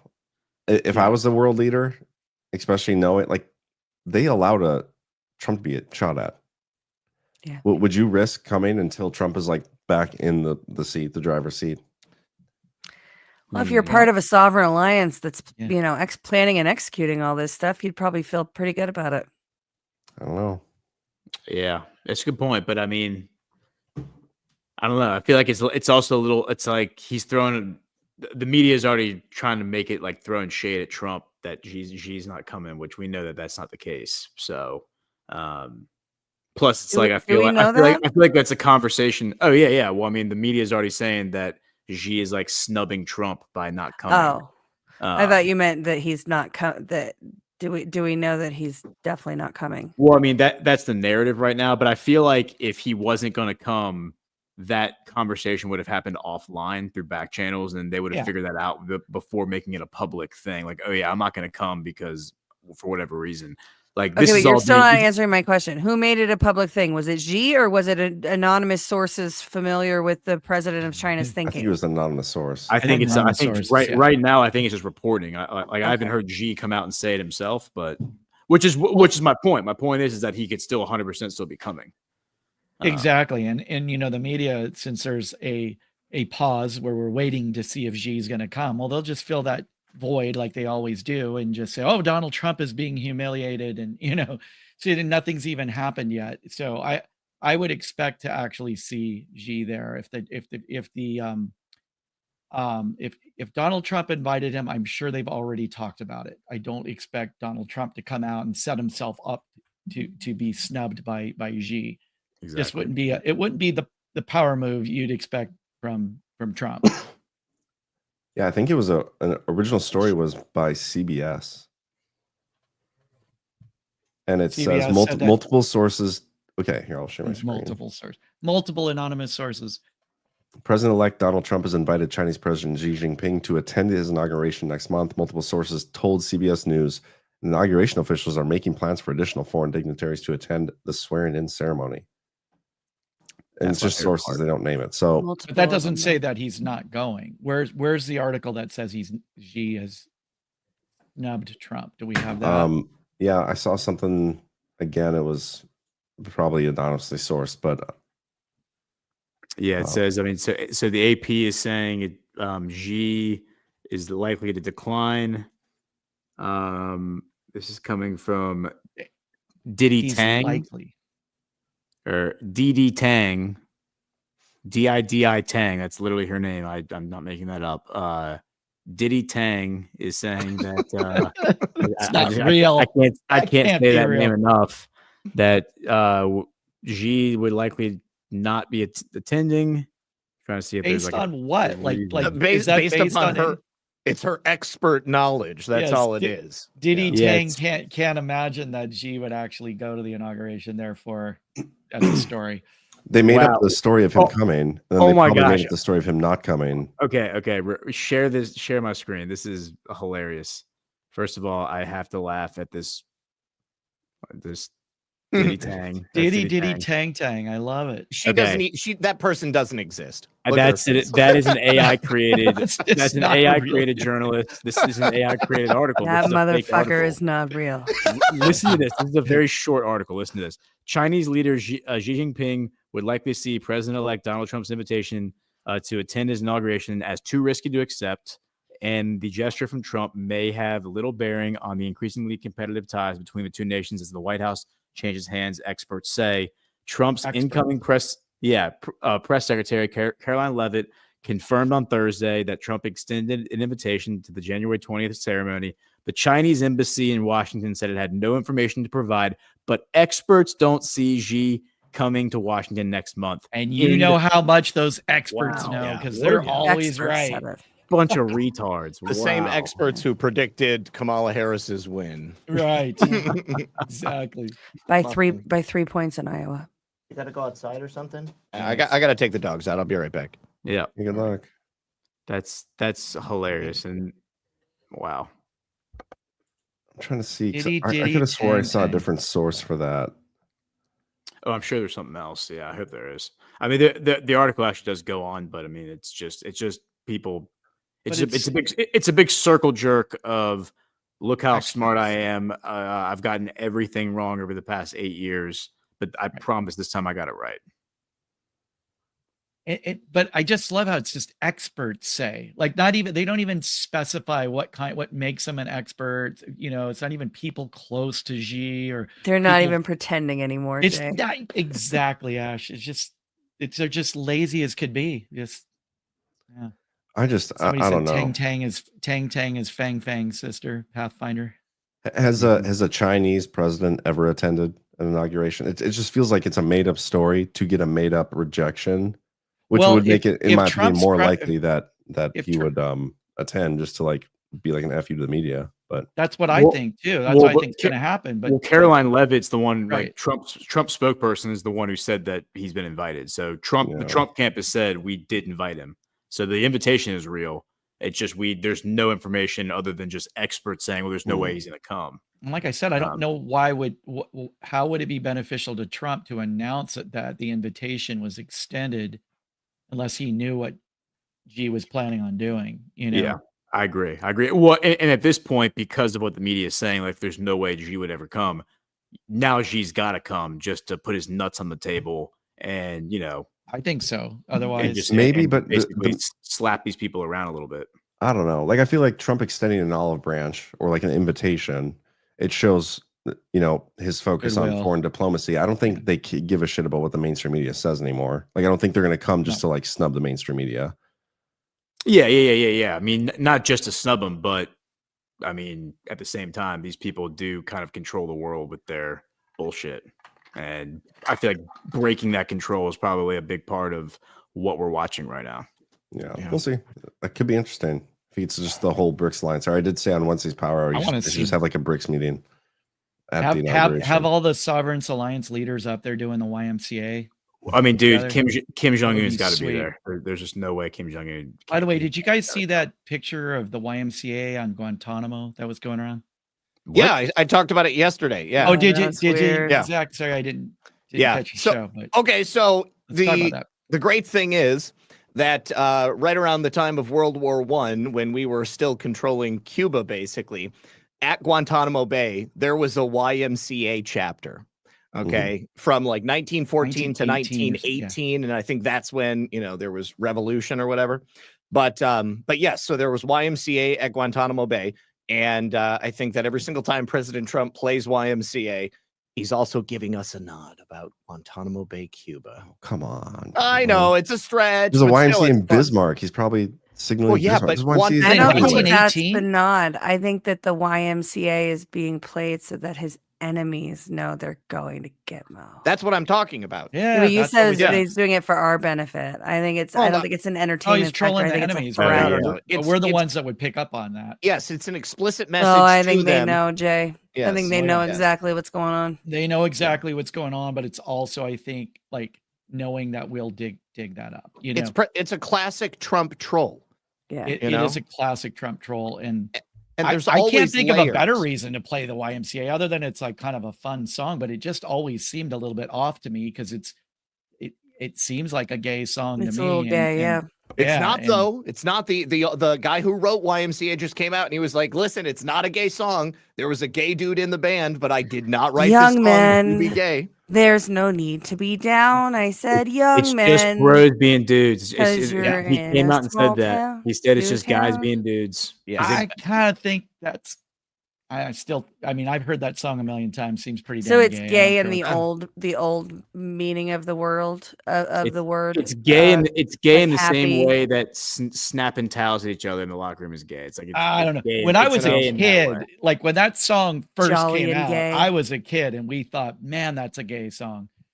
And you got the whole band is gay, aren't they? Like You So- said I mean, just the it singer is, certainly but looks gay when they're up there dancing. gay, sounds gay, When the village feels people gay. are doing it, it certainly looks gay. Yes. So the concept of the YMCA as like a cultural meeting point was like real before guys in New York, I guess, started going and meeting there so that they could have quick little trysts. I mean, like if you're traveling around the country, okay, like you could hop on the rails, you could jump off in some town, you got nowhere to go, you got nowhere to stay, you go to the YMCA for $2 a night, you get a hot meal, you get a bed, there's a pool, other people are there, you're hanging out, Happy you're talking ending. about you're all naked, you're rubbing I mean, each to other be down. fair, Yeah. It's you could nothing gay prob- about that. Just bros being bros. You could Yeah. probably get a handy no matter where you go if you're gay, right? I Because should have they're not waited until hiding. this. They're not trying to hide it. Okay, like I should have waited to this portion of the show to bring out the Niger banning the BBC to really get the full crux of that headline and joke. But okay. do tell. Oh well, before you got here, I shared the headline that Niger has banned the BBC, and no one made the appropriate joke. But yeah, I mean they've actually banned the MSM from their country. What's the appropriate joke? Well, I guess Something about a big Why are black you gay? cock, I would imagine. there. I was trying to get him to finally- say it, Ash. Ash finally got it. Yeah. But- ABC, yeah. yeah. So did Good for they them. happen to show a clip from the most recent season of Doctor Who when they were making the case for it? No, is Super that, gay now. Super gay. oh, is that a BBC show? Okay, Yeah, it's a BBC show. Am I the only one that doesn't see the YMCA thing as like a hat tip?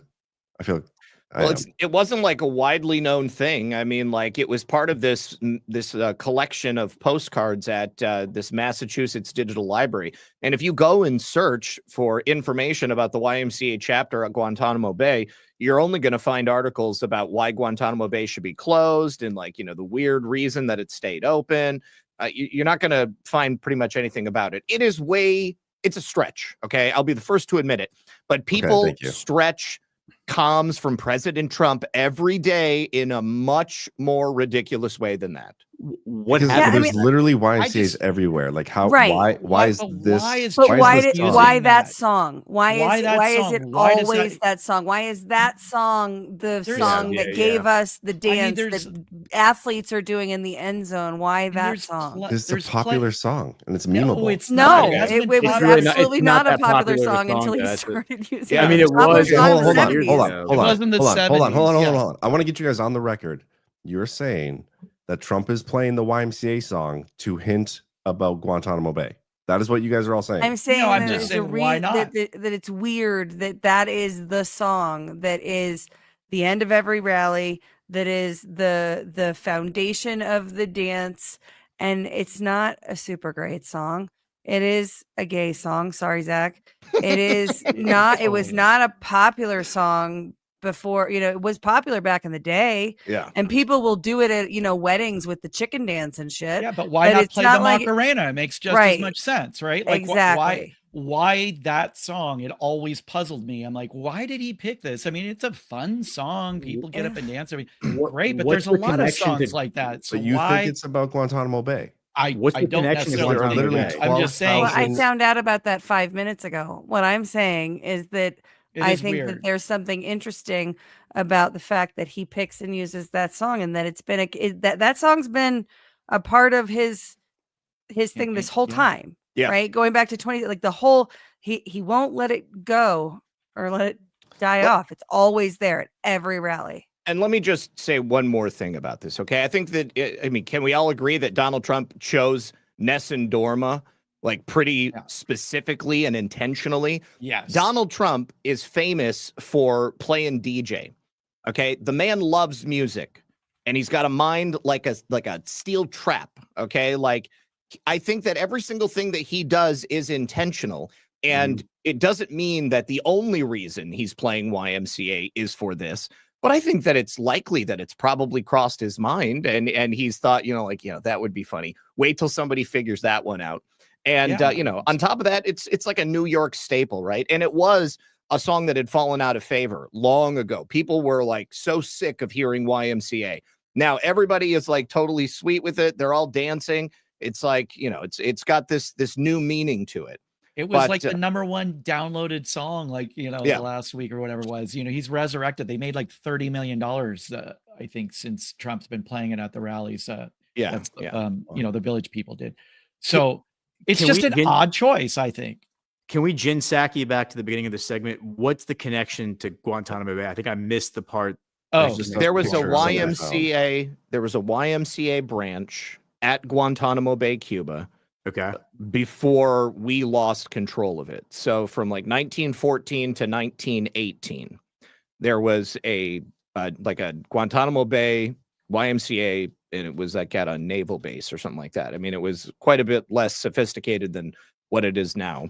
Okay. But is but that I mean, there was some something, or is that just like something that is known, or well, I'm no, just I trying to mean, figure out someone in one of the GART chats had a screenshot of the digital archive in Massachusetts, and they asked me to fact check it. And so I fact checked it. I found out that it was legit. And I was like, wow, you know, that's like an interesting thing. I think that whatever Trump says and whatever he does, I mean, there are multiple layers to the messaging in there. Mm-hmm. And I just think, like, you know, based upon everything else that we're like, oh, yeah, total comms. Like, I mean, it just seems like not a stretch for me to think that Donald Trump has at least at one time had that thought occur to him and had a nice little chuckle about it and was like, you know, let's just see if we can maybe make him sweat a little bit more. Just a troll, you know, that's all.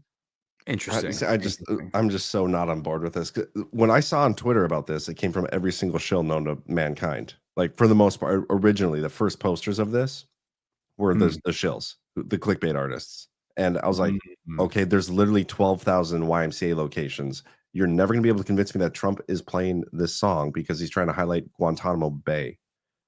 Yeah, no, and I don't necessarily believe that. I'm just asking the question, well, why does he play that song? That's all. Just because everything he does is very calculated. I don't think it was just, there's some deliberation to it. There's a reason why he chose that song. There's plenty of great disco songs from that era. Some of them way more relevant. He could have played Staying Alive, or, you know. It's Raining Men. Yeah, it's Raining Men. Sure, why not? Like, just take the one song that's even gayer than the YMCA. But I just think it's curious to think of, like, well, what was his mindset, saying, I am going to take YMCA and resurrect that song, make that my song I play at the end of every rally. Like, there's got to be that everybody has to dance to because everybody knows the lyrics to it. It gets everybody dancing. Well, you never do the dance. So nobody ever does the it's YMCA dance when it plays. They do this dance, which is the celebrating your enemies going to Gitmo dance. That's right. It could it could also be like a nod to the locker room talk, Billy Bush. Could be. You never know.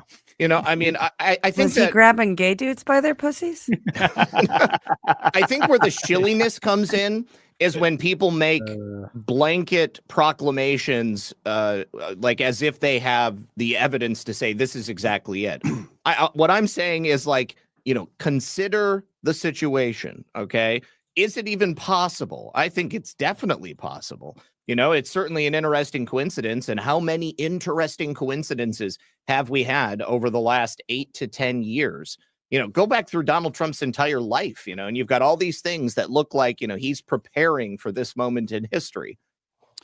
I will also point out the fact that he does, at the end of every single rally, he played Hold On, I'm Coming, which obviously that was pure. Yeah, there was some that was like on the nose, right, like in your face comms. Yeah, I love that one. Yeah. So and I mean, has there is comms, there is an intent there. There is like an intent with, like, I will agree with the idea that there is an intent. Now, what is the intent with the YMCA song?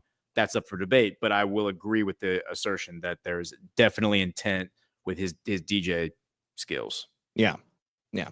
Well, we played YMCA at our meetup party last week, and everybody danced around the house and doing the Trump dance. We weren't doing the YMCA as much as the Trump dance. So I think Trump has definitely hijacked that song and turned it into a whole new thing, which is pretty cool. And maybe it's just as simple as that. It's a fun song and gets everybody up great.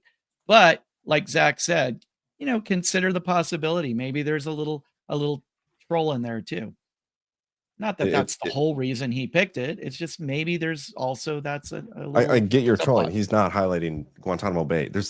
There's 12,000 YMCA locations, and people are saying I'm a gatekeeper. Were there in and closed-minded? You guys 1914? sound insane. Were there in 1914? How many? Okay, so if it was the How many why is YMCA 1914 locations the are date? in prisons? Yeah. Why is Are that- in Yeah. foreign, Why foreign 1914? prisons. Yeah, it's just in the town of Guantanamo Bay. It wasn't in the prison. Well, I It's would at like the to know, like, location where the I don't prison know the now question, but sits. like how many YMCAs existed back then? Why does it matter back then? Well, I There don't are- know. Trump's constantly mentioned in 1918, doesn't he? Doesn't he talk about 1918 a lot? 1917. Oh yeah, whatever that was. influenza. Yeah. While he's playing Yeah. the He talks about the YMCA? influenza The and all Spanish that. influenza. A lot I of don't know, stuff this goes just seems back like to the biggest stretch ever. I love that Ash is on the That's the whole conspiratorial Woodrow side of this Wilson one. This era, makes too. it so much better that Ash is on the conspiratorial side. I love it. I'm just back eating popcorn. I think it's. I don't. I love that this is like a line for you, John. For me? Because we This is talk a about line you cannot cross. dog toms and all sorts of weird. I don't crazy buy into shit, dot but coms it either. definitely can't be. Don't taint the good name of YMCA. Damn it. That's so funny. Yeah. I love the song The YMCA. It's played at literally every wedding. It's a very popular song. I don't know how people can say it's not.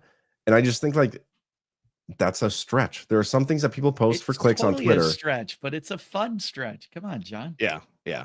I mean, I'm not married to it. I mean, like, I'm not like either. if that's not the case, like my life goes on. Okay. We live in a society, damn it. I've And decided. you know I'm what? gonna It's die on got this us hill. all. It's got us all like, talking about what an epic troll. I mean, if Trump knew nothing about it, he's probably like, "Oh shit, that's pretty cool." You know what I mean? We like That's to cool. troll. Yeah, I We didn't. do a I little didn't know trolling. that, but now, Yeah. now I realize, that was people are receiving it as a big time troll to the deep state. That's cool. I'm getting on board with that. Yeah. Just think I have my a- mind's too analytical for this. Like I have a solid. I I have a solid pivot, and yes, please save me. and you're gonna love this, John. So, we have we actually have after a confirmation now, based on testimony from the military leaders in South Korea to their parliament, that the poop balloons that Kim Jong-un has been sending out for the past 6 months, 7 months, was actually like a strategic warfare subversive act. So basically what happened is that this military coup that happened in South Korea, the CIA and President Yoon from South Korea, they were trying to stage a false flag. And according to some reports, there's a couple of different reports out there, and I haven't been able to verify this other one that talks about there's a thread on X that claims that it's quoting from this report, and the report that I'm referring to is this testimony that these military leaders are giving to the parliament. They are saying that in this specific thread, they're saying that the plan was to this assassin team that's designed that is created in the South Korean military for the potential war with North Korea. Should the war go hot, their job is to go assassinate all the leaders in North Korea. The plan was to put them in North Korean uniforms, have them go assassinate the opposition leaders in South Korea. Should they fail to do that, then the real South Korean military, or should I say the rest of the South Korean military, was supposed to descend on them, be told that that was the North Korean assassins coming to kill their government leaders, and then basically just wipe all of them out, kill the assassin team and the politicians. Now, whether or not that anecdote is true needs to be verified. But what we know is true, what has been verified, is that the plan was for the president of South Korea. He ordered the defense minister to tell the generals to strike the location where these poop balloons were being sent from. So the poop balloons originated back in May, and the reason that they were sent was because the South Koreans sent balloons full of propaganda letters, like dropping pamphlets into North Korea. So Kim Jong-un responded by sending balloons full of garbage and shit and cigarette butts into South Korea. And I mean, he sent 4,000 balloons. Yes. And so then Yoon, the South Korean president, told his military leaders, he said, I want you to fire artillery at the location where those poop balloons are being sent from. And basically what ends up happening over the course of the past few months is there's this escalation in the mind of the South Korean president where he is convinced he's probably being told by the CIA, you need to start a war with North Korea. But basically what he comes to the conclusion of is that these poop balloons are so provocative and there's such a direct attack against South Korea that we have to stage a false flag and basically make it look like North Korea is attacking us so we can start a war with North Korea. That was the whole martial law thing that he did, was supposed to be coinciding with this false flag that the military leaders were supposed to conduct. What ends up happening is that the military leaders decide the poop balloons weren't that big of a deal. And so they back out. They're like, you know what? We're not going to do this. We're not going along with it. And so they did not hold up their end of the coup. So the president announces martial law, and then the entire country is like, no, fuck you. Like, we're not doing this. And now he's being accused of treason. He might be executed for treason. Well, they've tried to impeach him unsuccessfully twice now, correct? Yes, because his own party, basically what's happened is his own party, which is like the controlling party. And as Colonel McGregor has said, Colonel McGregor in interviews has said, the party in power right now won by like 51%, and it's controlled by the CIA. And so he said that basically his party is already holding on by the skin of their teeth. So his party has removed him from office and basically put him in the corner and said he is not going to do anything government related for the rest of his term. He's out. I think the prime minister is now going to step in and assume all of his duties. But the point is what Kim Jong-un did with the poop balloons is he threaded the needle where he basically provoked the president into a position where he did this military coup, but it wasn't provocative enough for the military side to actually engage, because they were like, this isn't like a big enough of a deal for us to actually fire artillery into North Korea. So it was like the perfect asymmetric warfare response where it was provocative enough for the politicians, not provocative enough for the military. And the net effect is the CIA puppet is now out of power. And now it's like a big narrative win for North Korea. South Korea looks like a bunch of retards. And I think the South Korean people might hopefully take back their country from the CIA, because as Colonel McGregor says, he says it's actually not North Korea that's the puppet state. It's the South Korea that's the puppet state. South Korea is the CIA puppets. I mean, I'm sure they're both at some point were both puppet states, but the South Korean government is actually like completely controlled by the CIA. And the big reveal is Trump gave Kim Jong-un the idea.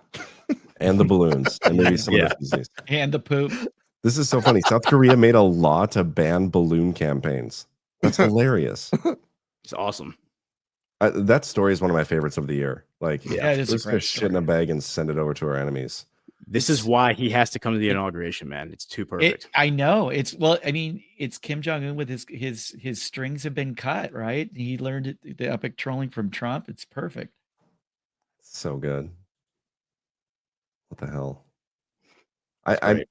Do you actually think Kim Jong-un's coming? I don't think a single foreign dignitary will actually come. I mean, because of the security reasons. I hope he does. Yeah, I mean, it would be amazing if he did. I think more likely what's going to happen is Dennis Rodman's going to probably become the surrogate, like the ambassador to North Korea. I think we're going to Dennis Rodman. Are you serious?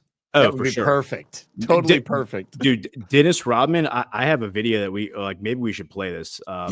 This video of Dennis Rodman is so insane. Hold on. Is it the MAGA hat one? Yeah. It's okay. Let's see. So this is from 2018 when he cries or whatever. Yeah, this is when they were doing the summit in Singapore. So it was a year before Trump actually walked across the DMZ, but this is like weeks before the Singapore thing happened. Trump canceled the other conference they had. He was tweeting saying Kim Jong-un is fat and stupid, and like we're never gonna get along. We're probably gonna go to war with them. And then 3 weeks later, this happened. Like this meeting happened. And listen to what Dennis says here.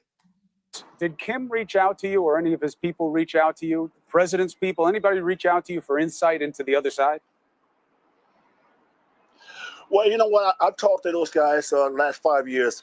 Which guys? And I talked to Kim Jong-un and an administration over there 5 years ago. And he asked me 5 years ago, we sat down for lunch. And he sat down and asked me, hey, Dennis, I would like to ask you three things. if you go back to tell the president of the United States these 3 things, and I would be willing to talk to him. And this is a true story. And I got my people here that was there that heard the conversation. He said things like, if they can move the ships back from South Korea, I would do what I have to do to listen. If you can move certain things or do certain things, I will listen. My ears will be open. And I tried to do that to Obama. And Obama didn't even give me the time of day. I asked him, I said, I have something to say from North Korea. He just brushed me off. But that didn't deter me. I still kept going back. I kept going back. I kept going back. I showed my loyalty and my trustworthy to this country. And I said to everybody, I said, the door will open. I remember you saying it. I remember you saying it. Let me ask you something. Does Kim understand English, Dennis? No, it's amazing. It's amazing. It's amazing. When I said those things, when I said those damn things, when I went back home, I got so many death threats. I got so many death threats. And I was sitting there protecting everything. And I believed in North Korea. And when I went home, I couldn't even go home. I couldn't even go home. I had to hide out for 30 days. I couldn't even go home. But I kept my head up high, brother. I knew things was going to change. I knew it. I was the only one. I never had no one to hear me. I didn't know one had to see me. But I took those bullets. I took all that. I took everything. Everyone came at me, and I'm still standing. And today is a great day for everybody. Singapore, Tokyo, China, everything. It's a great day. It is a great day. This is a historic day. I'm so happy. You were saying to me years ago that you thought this would happen.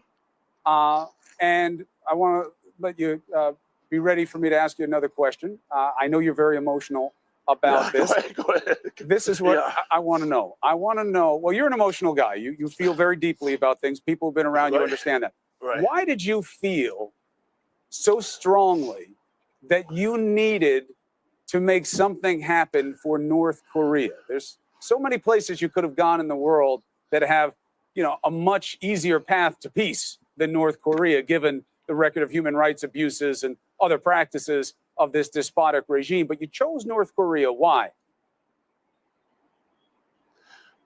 Well, I feel like I said, I was very naive when I went over there. I didn't understand and expect all the things I was getting when I went over there. They said, do you realize what you was doing, Dennis, when you went over there? I said, no. I thought it was just another one of those things. I was just doing some charity event. I knew nothing about North Korea. I just thought I was going to play basketball and just treat the people and be happy. And that was it. But it turned out to be so much more bigger than what I thought. And I felt the fact that, just listen to the people, seeing the kids, seeing the people there, and just meeting the regime, Kim Jong-un, and the whole marshals and everybody. I just felt like I fell in love with the country from day one. And I felt like that, I guess I owe it to myself, and the people around the world. You know what? I'm not in here. I'm not in this for no money. I never started it for no money. This is not about Dennis about being the greatest person in the world to lead these two people together. It has nothing to do with that. I just wanted to see it get done so we all can live good together. Well, here's the first hatred, day. No more hatred. Here's the first day. Let's see where it goes. Let me ask you something. You talk about speaking with Kim Jong-un. Does he understand or speak English?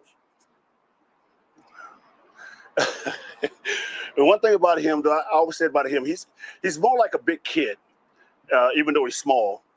He's more like a big kid, but he loves to have a good time. And I was saying last night or this morning that he was going around taking selfies and stuff like that.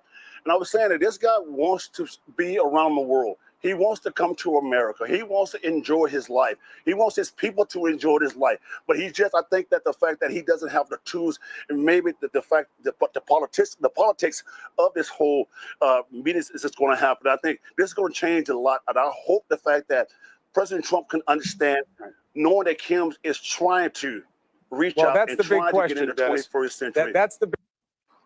I mean, when you listen to that last part where he's like, Kim Jong-un's just like a big kid who just wants to travel around and like have fun. It's like that kind of paints the picture of a hostage, of like a guy living as a hostage, born into a family where he like didn't even want to do any of this stuff. He goes to boarding school in Switzerland. That's where he becomes an NBA fan.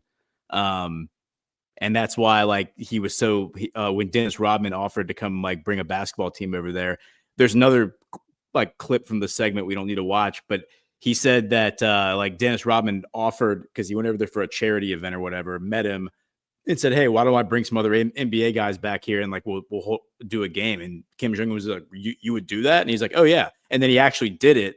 And he said Kim Jong Un was like choking up, and he said, "This is the first time any person has ever kept their word to me and actually like followed through and did what they said they were going to do." He's like, nobody's ever kept their word. And so like.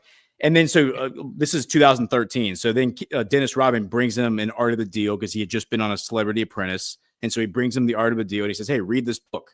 Like, and then Kim Jong-un reads the book and is like, "Damn, Donald Trump's the fucking man. Yeah, like I want to meet Donald Trump." And that's what puts the whole thing together. Dennis Rodman is going to go down, I think, in world history as the guy who helped create world peace. And that's pretty crazy to me, but that's the reality we live in. That is pretty crazy. Did he answer the question? Does Kim Jong-un speak English? He did not. No, it keeps going, and he asks them again, and he doesn't. He kind of keeps brushing it off.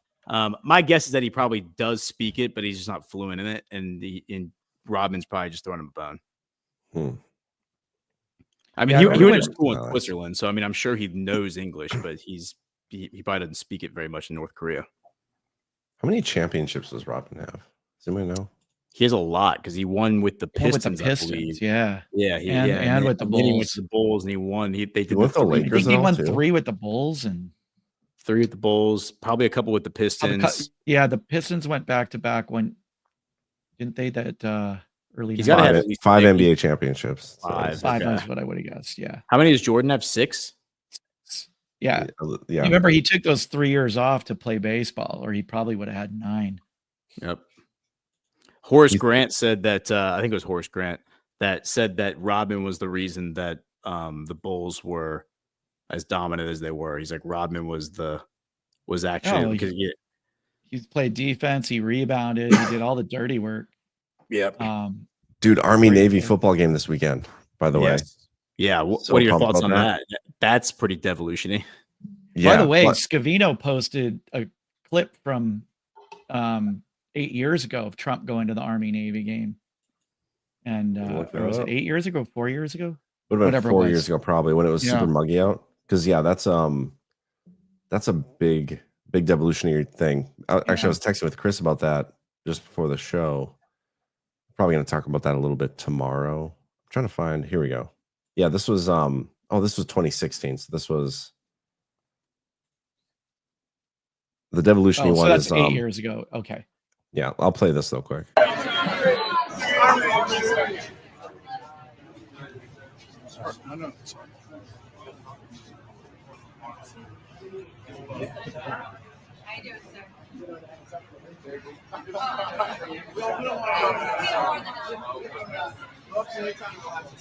We're going this way, guys. Oh,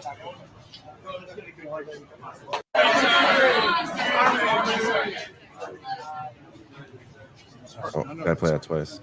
Sorry. Okay, I want to show you guys something. I found this today. Last time he went on December 12th of 2020, it was the next day when he did that whole tweet storm about the election is in protest. But I don't know how I haven't found this before, but this is who traveled with him to the game. Mark Meadows, Dan Scavino, John McEntee, D.I. Ratcliffe, and already on the plane was Kash Patel and Chris Miller. Really? Yeah.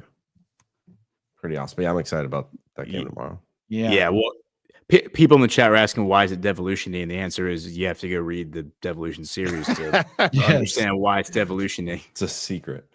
Yeah. Just to close on Kim Jong-un, his boarding school in Switzerland, they spoke German. Sources say that he took English classes while he was there, but interestingly, in 2011, under his rule, English education was prioritized and the number of English class hours increased significantly. By 2013, English class hours had increased by approximately 318 hours per student, a 67.8% increase from 2003. So I think he probably definitely speaks English. Wow. Yeah. Damn, Ash. Very nice on the sauce there. Well, have you guys ever seen that video? I know we've played it before, where Trump basically understands Korean. Yes. Mm-hmm.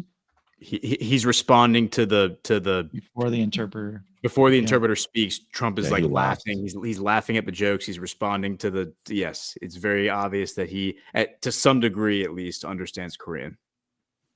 Yeah, I can try to find the video if you guys care, but yeah, for that sure. is an interesting one. Oh shit, sorry. How about you guys? Ash, you said there's boosts. Should we do the boosts? Yeah. Gosh, there's one more one topic sec. I wanted to talk about today. I can't remember what it is. All right. Just by the way, while you're looking that up, doesn't Dennis Rodman remind you of Kanye a little bit? The way he sort of rebelled against the NBA, the same way Kanye kind of rebelled against the music industry. Both are thought to be out of their mind, crazy, but like crazy genius, you know? For sure. Well, there's definitely like the eccentric factor for both of them. I mean, like, and I have like these little chapters kind of spelled out for all of them, but the way that Dennis Rodman goes along with Kim Jong-un, Steven Seagal goes along with Putin. Steven Seagal has been Putin, like in Putin's cabinet for 10 years. I mean, since 2013. What? Oh yeah, Steven Seagal has been. He was appointed as during the Trump administration. Number one, he was appointed as a special envoy for Russia to the United States.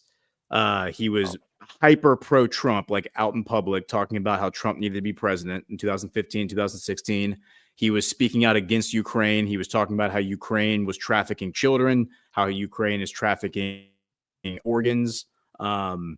Oh yeah, he's very, very there's a lot of signal out of Steven Seagal when it comes, and then he received like the highest civilian honor that somebody can receive from Putin for Russia. He got honorable Russian citizenship because his mother is Russian or like part Russian. So he's like boys with Putin. That's awesome.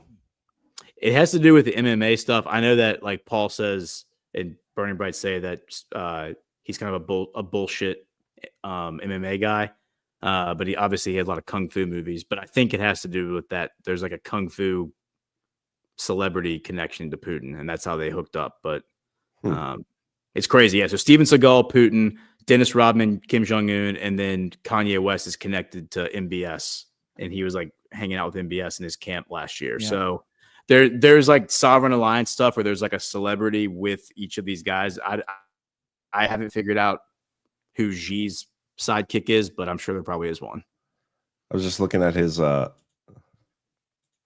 Seagal has claimed that he helped train CIA agents in Japan. Yeah, that never happened. Steven Seagal's a big faker on a lot of this stuff, but he tells some real whoppers. Yeah, it seems like it. It definitely seems like it. But the stuff that he has said publicly about Ukraine is like, based. It's very based. It's crazy. Like this, and he was hyper pro Trump when nobody else was. You know, going into the 2016 election, and throughout Trump's presidency, he was in Russia talking about how Trump was the man and how Trump and Putin needed to work together, and basically was talking about the sovereign alliance happening from Russia's side when nobody else was. Seagal also runs like a girl. Yeah, I got him Also right very here. weird. So Euripides nuts, I think.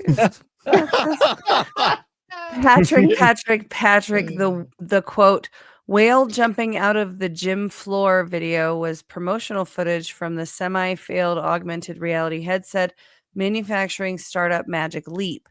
It was supposed to demonstrate what one saw through their headsets. And that's it for the... I had no idea. You guys talk about whales jumping through floors?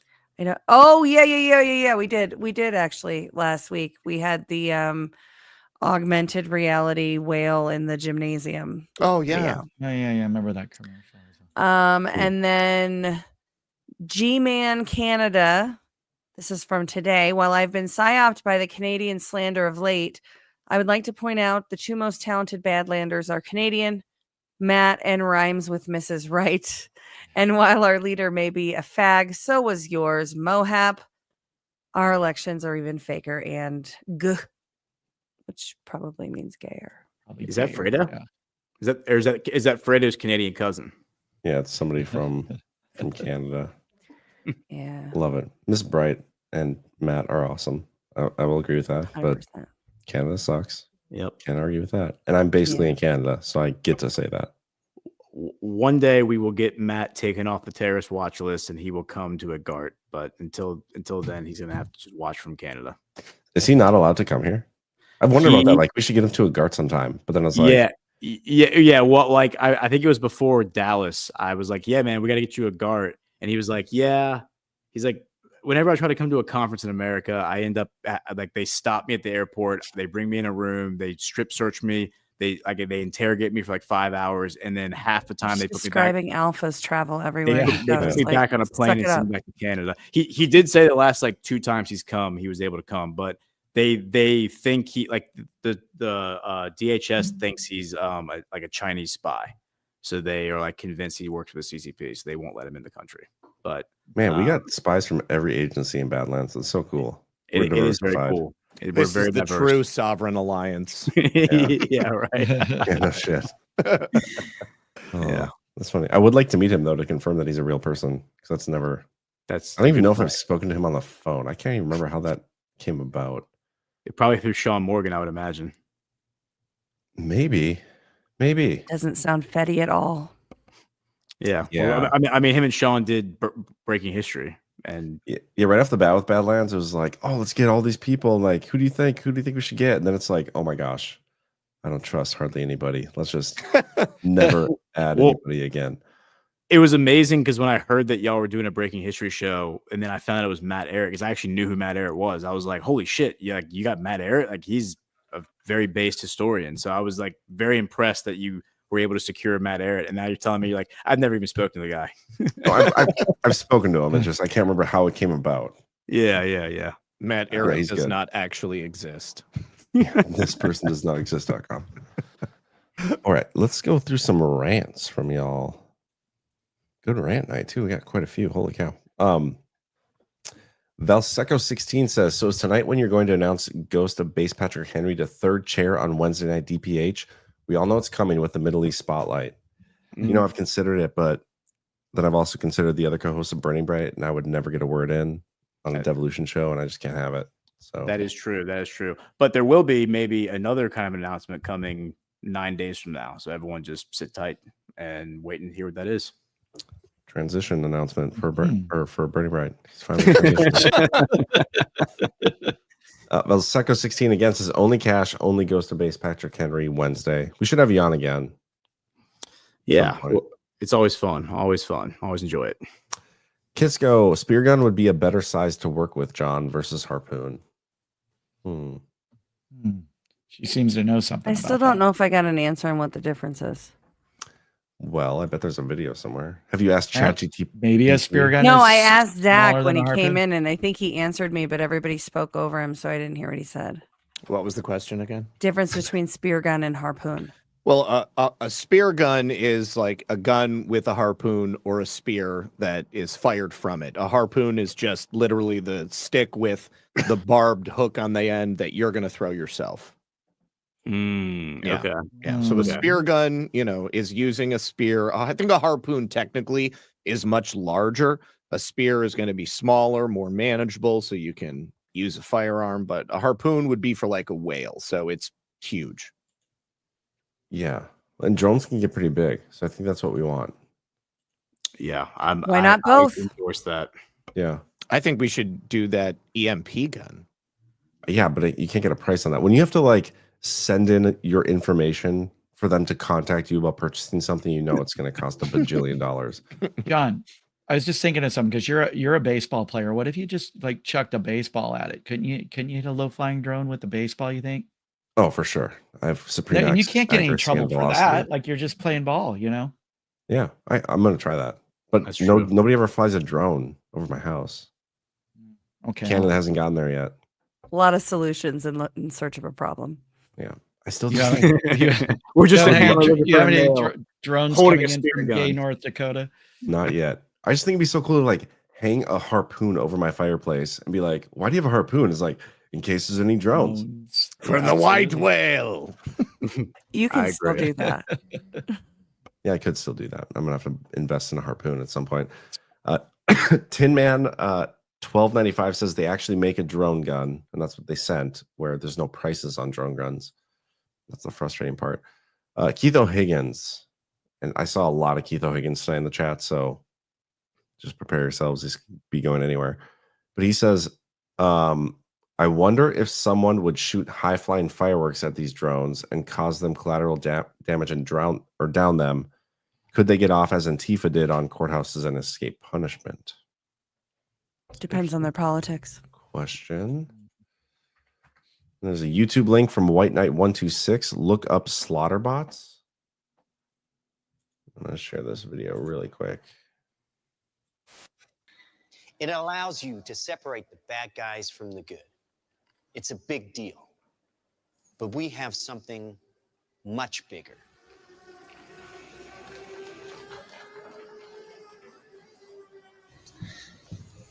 Your kids probably have one of these, right? Not quite. Hell of a pilot? No. That skill is all AI. It's flying itself. Its processor can react 100 times faster than a human. The stochastic motion is an anti-sniper feature. Just like any mobile device these days, it has cameras and sensors, and just like your phones and social media apps, it does facial recognition. Inside here is 3 grams of shape explosive. This is how it works.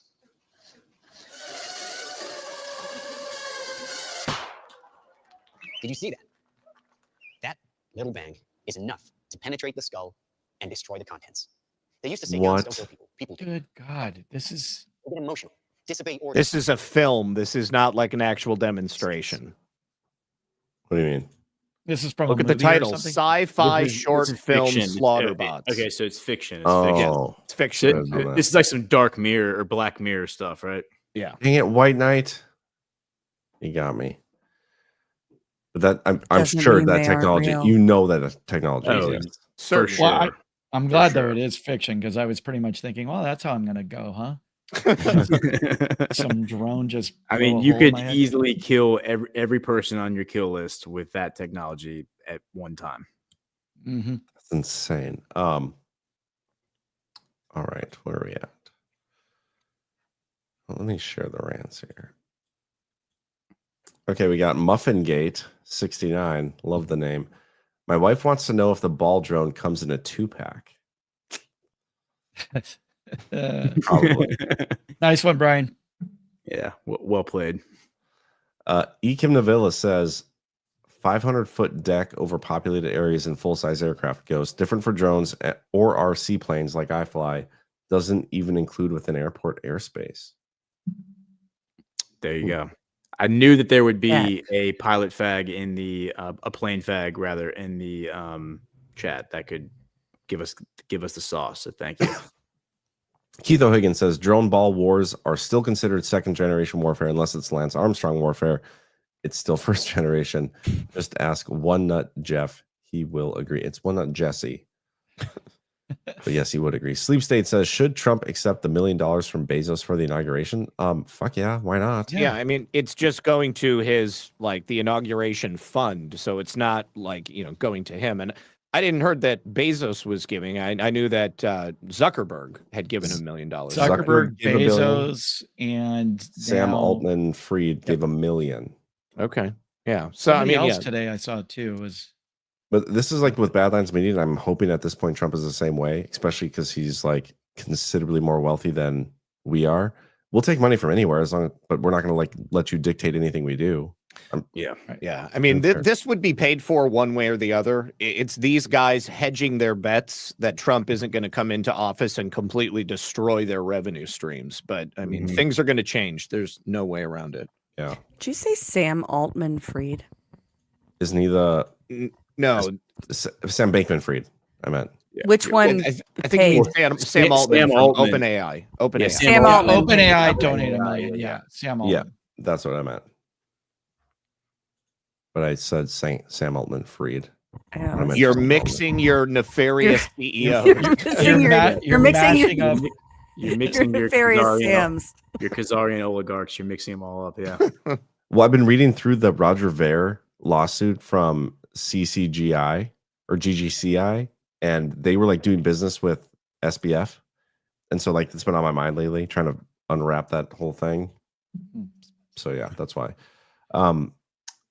Tommy's Rustled says, when do Plymouth tickets go on sale? Also, my parents live in OBX in North Carolina, and there are some military bases on the coast down there. They sent me videos of those drones flying off the coast at night in 2022.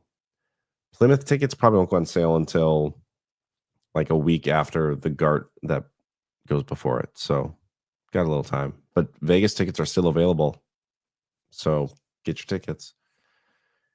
GP Shea says, I'll bring my trebuchet. It's a whipper. It'll throw a pumpkin 1,100 feet. Holy shit. Dude, bring it. Let's go out to the Nevada desert and throw some pumpkins around and maybe bring a few spear guns and make things interesting. We could definitely do that. Harpoons. Can't we like go shoot stuff in the desert down there? Isn't there a thing? There has to be. My in-laws neighbors who have their like automatic license, so like they can like their license to sell automatic weapons. Form 7. Yeah, there you go. That's They go to Nevada. I think it's Nevada. It's either Nevada or Arizona, but I'm pretty sure it's Nevada to shoot their guns. It's Nevada. The answer is yes. We can definitely go to Nevada go. to shoot anything we want. I think it's a lawless place. I'm pretty sure it's like the Old West. He can probably speak like Middle Eastern languages, but he can't say Nevada, right? Correct. I am actually going to get my Form 7 so that I can manufacture firearms and automatic weapons and make my own ammunition. Yes, we were talking about this. Announce these things. We were talking about this in altered states. We are going to become arms dealers for sure. Yes. I mean, I will already have to go through a process with the ATF. So, I mean, I might as well just get it out of the way because everything will be legal above board. And I just want to have full disclosure. We're also starting a cult because we have a lot of priests. we have multiple pastors. I think John is ordained, Zach's ordained, Chris is ordained. We might have one or two others, so we're definitely going to start a cult. Not ordained. I'm a reverend. You can call It's me the same reverend. thing, John. Same thing. Well, I just like to go by reverend. Call me the reverend. Ordination is the Reverend process John that creates the reverend status. Okay, but here's the thing. I do not feel like I got ordained because all I did was like spend $40 online and they sent me a certificate. I mean, You were preordained. legally, you were though. I know, but it just when doesn't they feel signed that that paper, you didn't go to seminary or anything. No, but I didn't do it. I literally just like clicked the checkbox. I want to be a reverend so I can do a wedding. And they gave it to me. I got business cards and everything. I can't wait to show you guys. Good enough for government work, man. Langley will absolutely be lining up to give us cash because we are a cult and we are prepared to be arms Hey, dealers. this is the third Fetty thing you've said now. Like, what is going on with you tonight? Is he always like this? Well, pretty much. we're trying to glow as hard as we can right before the Man. the inauguration. Only man. feds pronounce it Nevada, so I'm just gonna say. Facts. Okay, we got. Oh, by the way, why do you have a trebuchet, GP Shea? Like, I'm curious. Speaking of feds, Can't Okay, I have a be- question about this. Is a trebuchet and a catapult the same thing, or are they different? No, one of them has a counterbalance or counterweight. I think it's a trebuchet. trebuchet is a counterbalance. Yes. Catapult is not. Darfa says, if you haven't, can you all give your ideas on what this drone op is about? Totally no government is lying, but who? What are your speculations? Thank you guys and all you do at Badlands Media. I think we kind of did that tonight, didn't we? Yeah, a little bit. I saw we didn't talk about whether or not it's Space Force, and I saw that going around on X quite a bit today. People were saying that the drones, the reason that the Biden administration can't do anything about them is because they're run by Space Force, and the Biden administration has no oversight or control of Space Force. Thought that was interesting. Yeah, I just feel like we're not going to get any actual truth on what is going on here until Trump's back in, and so anything you see is pure speculation or clickbait. But we shall figure it out eventually. Keith Higgins says, I heard Justin Timberlake started drinking because he lost control of Jessica Biel's cockpit. There you go. 1027 JS says, enjoyable conversation. Thanks. Thank you, Joe. Appreciate you. Appreciate you. River at 4, Xmas Eve 2023. We saw 10 or 12 V-shaped aircraft come across the sky and stop. Then one came from across the sky at an unbelievable speed and stop instantly in the middle of that V formation. That's cool. That is cool. Okay, we got a few from Keith Higgins here. I heard Benjamin Franklin invented daylight savings time so the whores from his Hellfire Club, we read this earlier, could do their walk of shame safely in the daylight. And then if Jamie Foxx asked Jay-Z and Diddy for aspirin, would it be baby aspirin? Well played.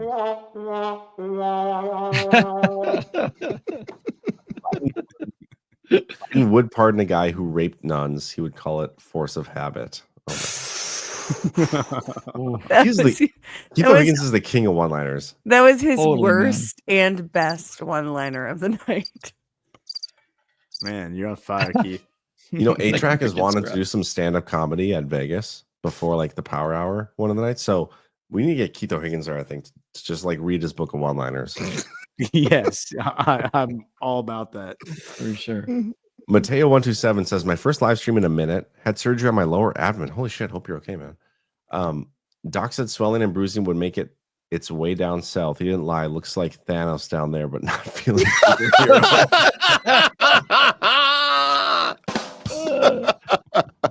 Oh, dude, I'm glad you're okay, but that's hilarious. Wow. Was not expecting that. You must be in good spirits to come up with that line. That's good. Looks like Thanos. Mateo127 again. Thank you for the rants, man.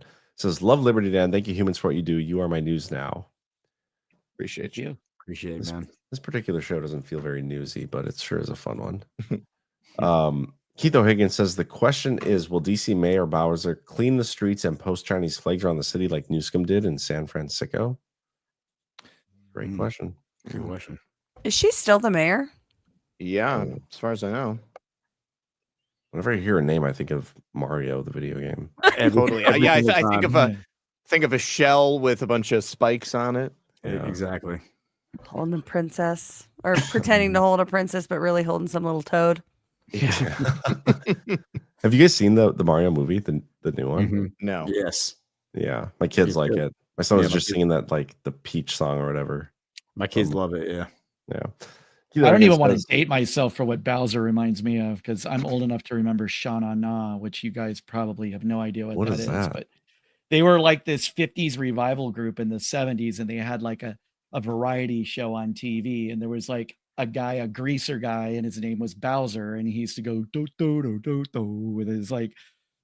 You got to look it up, man. I don't know what to tell you, but it's only something. I'm just gonna take your word for it. Yeah, ancient history, bro. Dude, I can't believe Bowser was lost to history. It was quite popular back in the day. That is crazy. Keith Higgins, I remember the Village People and the Village People movie, and Bruce Jenner was the normal star in that movie. Didn't even know there was a movie. Sounds like he's my age. That's good. Kitsko, YMCA has some scandals in the history. Biden's dad was part of YMCA. Sleepy stayed there grooming. The reason Gloria has a story too. I mean, I'm sure everything's been corrupted at some point. The YMCA in like my town, like they do youth sports. Like I take my kids for half an hour, watch them sit there and learn how to do sports shit. But yeah, I get it. I think we should petition the Badlands Story Hour to do the Village People movie. Is there a Village People movie? Well, JJ just said. That's what Keith O'Higgins said. There's a Village People movie, and Bruce Jenner was the normal star in that movie. Sorry, Caitlin. Well, but I mean, technically, he was Bruce Jenner at the time. Yeah, but you can't dead name them even after. You have to call can't them you, by though? their... Yeah, I don't sure. care. Oh, well, you absolutely can. You absolutely can. Here's a good one. Keith Higgins says, I think It's Rain and Men was trademarked for Subaru owners, Zach. There you go. Yeah, I just waiting for those Subaru jokes every time. Lesbaru. The Lesbarus. You're not the only one who owns one, so you're not the only lesbian. It's okay. Melindy says, here's the song that gets my vote for America First. Dancing. ELO. Let's see what you got. ELO. The Electric Light Orchestra. Yeah.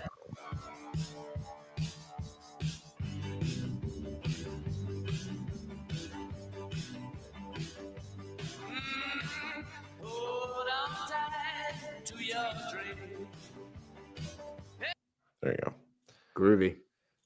Groovy song. We got Sleep State saying Dennis Rodman for ambassador to North Korea would be based as fuck. Agreed. That it would be. Keith O'Higgins, Trump is rooting for Army. Vance, as a Marine, is rooting for Navy. Meanwhile, Biden rooting for the Ukrainian cheerleaders. I think you skipped a Keith O'Higgins. The Did green I? one. Yeah, the green one. If I did, it was totally intentional. Mhm. Yeah. Keith O'Higgins says, I have a great video clip for you to play. The last interview on this past Rachel Maddow show, 12/9/24. California Rep Zoe Lofgren has a penis hanging from her chin. Colorado Reps pencil neck, now penis neck. Thank you, Ash, for not letting me forget that one. Hey, it's important that we don't skip those. I think Ash is Keith O'Higgins. Right. Faith and Freedom says, great show tonight, y'all. Thank you so much for the needed laughs. Thank you. We got Keith O'Higgins. I hear Biden in retirement wants to be a hairy leg dealer. And that's all of them. Sweet. Awesome. Oh my God. Thank you guys for joining. Make sure you guys tune in tomorrow night. We got Power Hour. Anything else you guys want to say? I do. I'd like to thank my friend Barbara from Italy who painted this and gave it to me at the party last week. I don't know if you guys can see it, but it's really beautiful. Is that a painting? Let me put it up. Yeah, she painted it? Wow. Yeah, Wow. she That's really she great. had a whole. She brought a whole bunch of her artwork, to the party. At least I had no idea she was an artist, and she gifted me with this. So, thank you, Barbara. If you guys haven't met her, she's awesome. She's right from Italy, and she's a hoot. So, I want to give her a shout out. Wow. On a totally unrelated note, we do have a PO box for Badlands. I figured I'd probably tell you guys about this. If there's anybody who wants to send artwork or anything, you can send it to. Just go to our website at the very bottom, click contact us. Because I would love one of those. But that's amazing, dude. Yeah. It's And this a was really nice painting. one of many that she brought. I'll send you pictures, John. She send me did some. amazing work. She's from Italy. She came all the way there She came all the way from Italy just to be at my party. No, she lives in Southern California now, but okay. She comes to all our meetups, and she brought her mom to one when we were down in San Diego, and it's just super cool. So super patriot. It's always cool. I think it's really cool when we see people just so patriotic that weren't born and raised here. I think she's been to a guard. I'm not sure. Yeah, Authentic Italian painter, huh? That's I awesome. think she will for sure be in Vegas, so I'll make sure you meet her. So Okay, awesome. Well, thanks everybody. Have a great rest of your night, and we'll see you tomorrow. Night, guys. Bye, guys. Yep. Making your way in the world today takes everything you've got. Taking a break from all your worries sure would help a lot.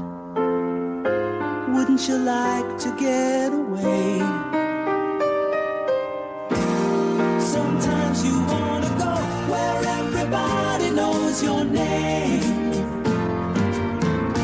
and they're always glad you came.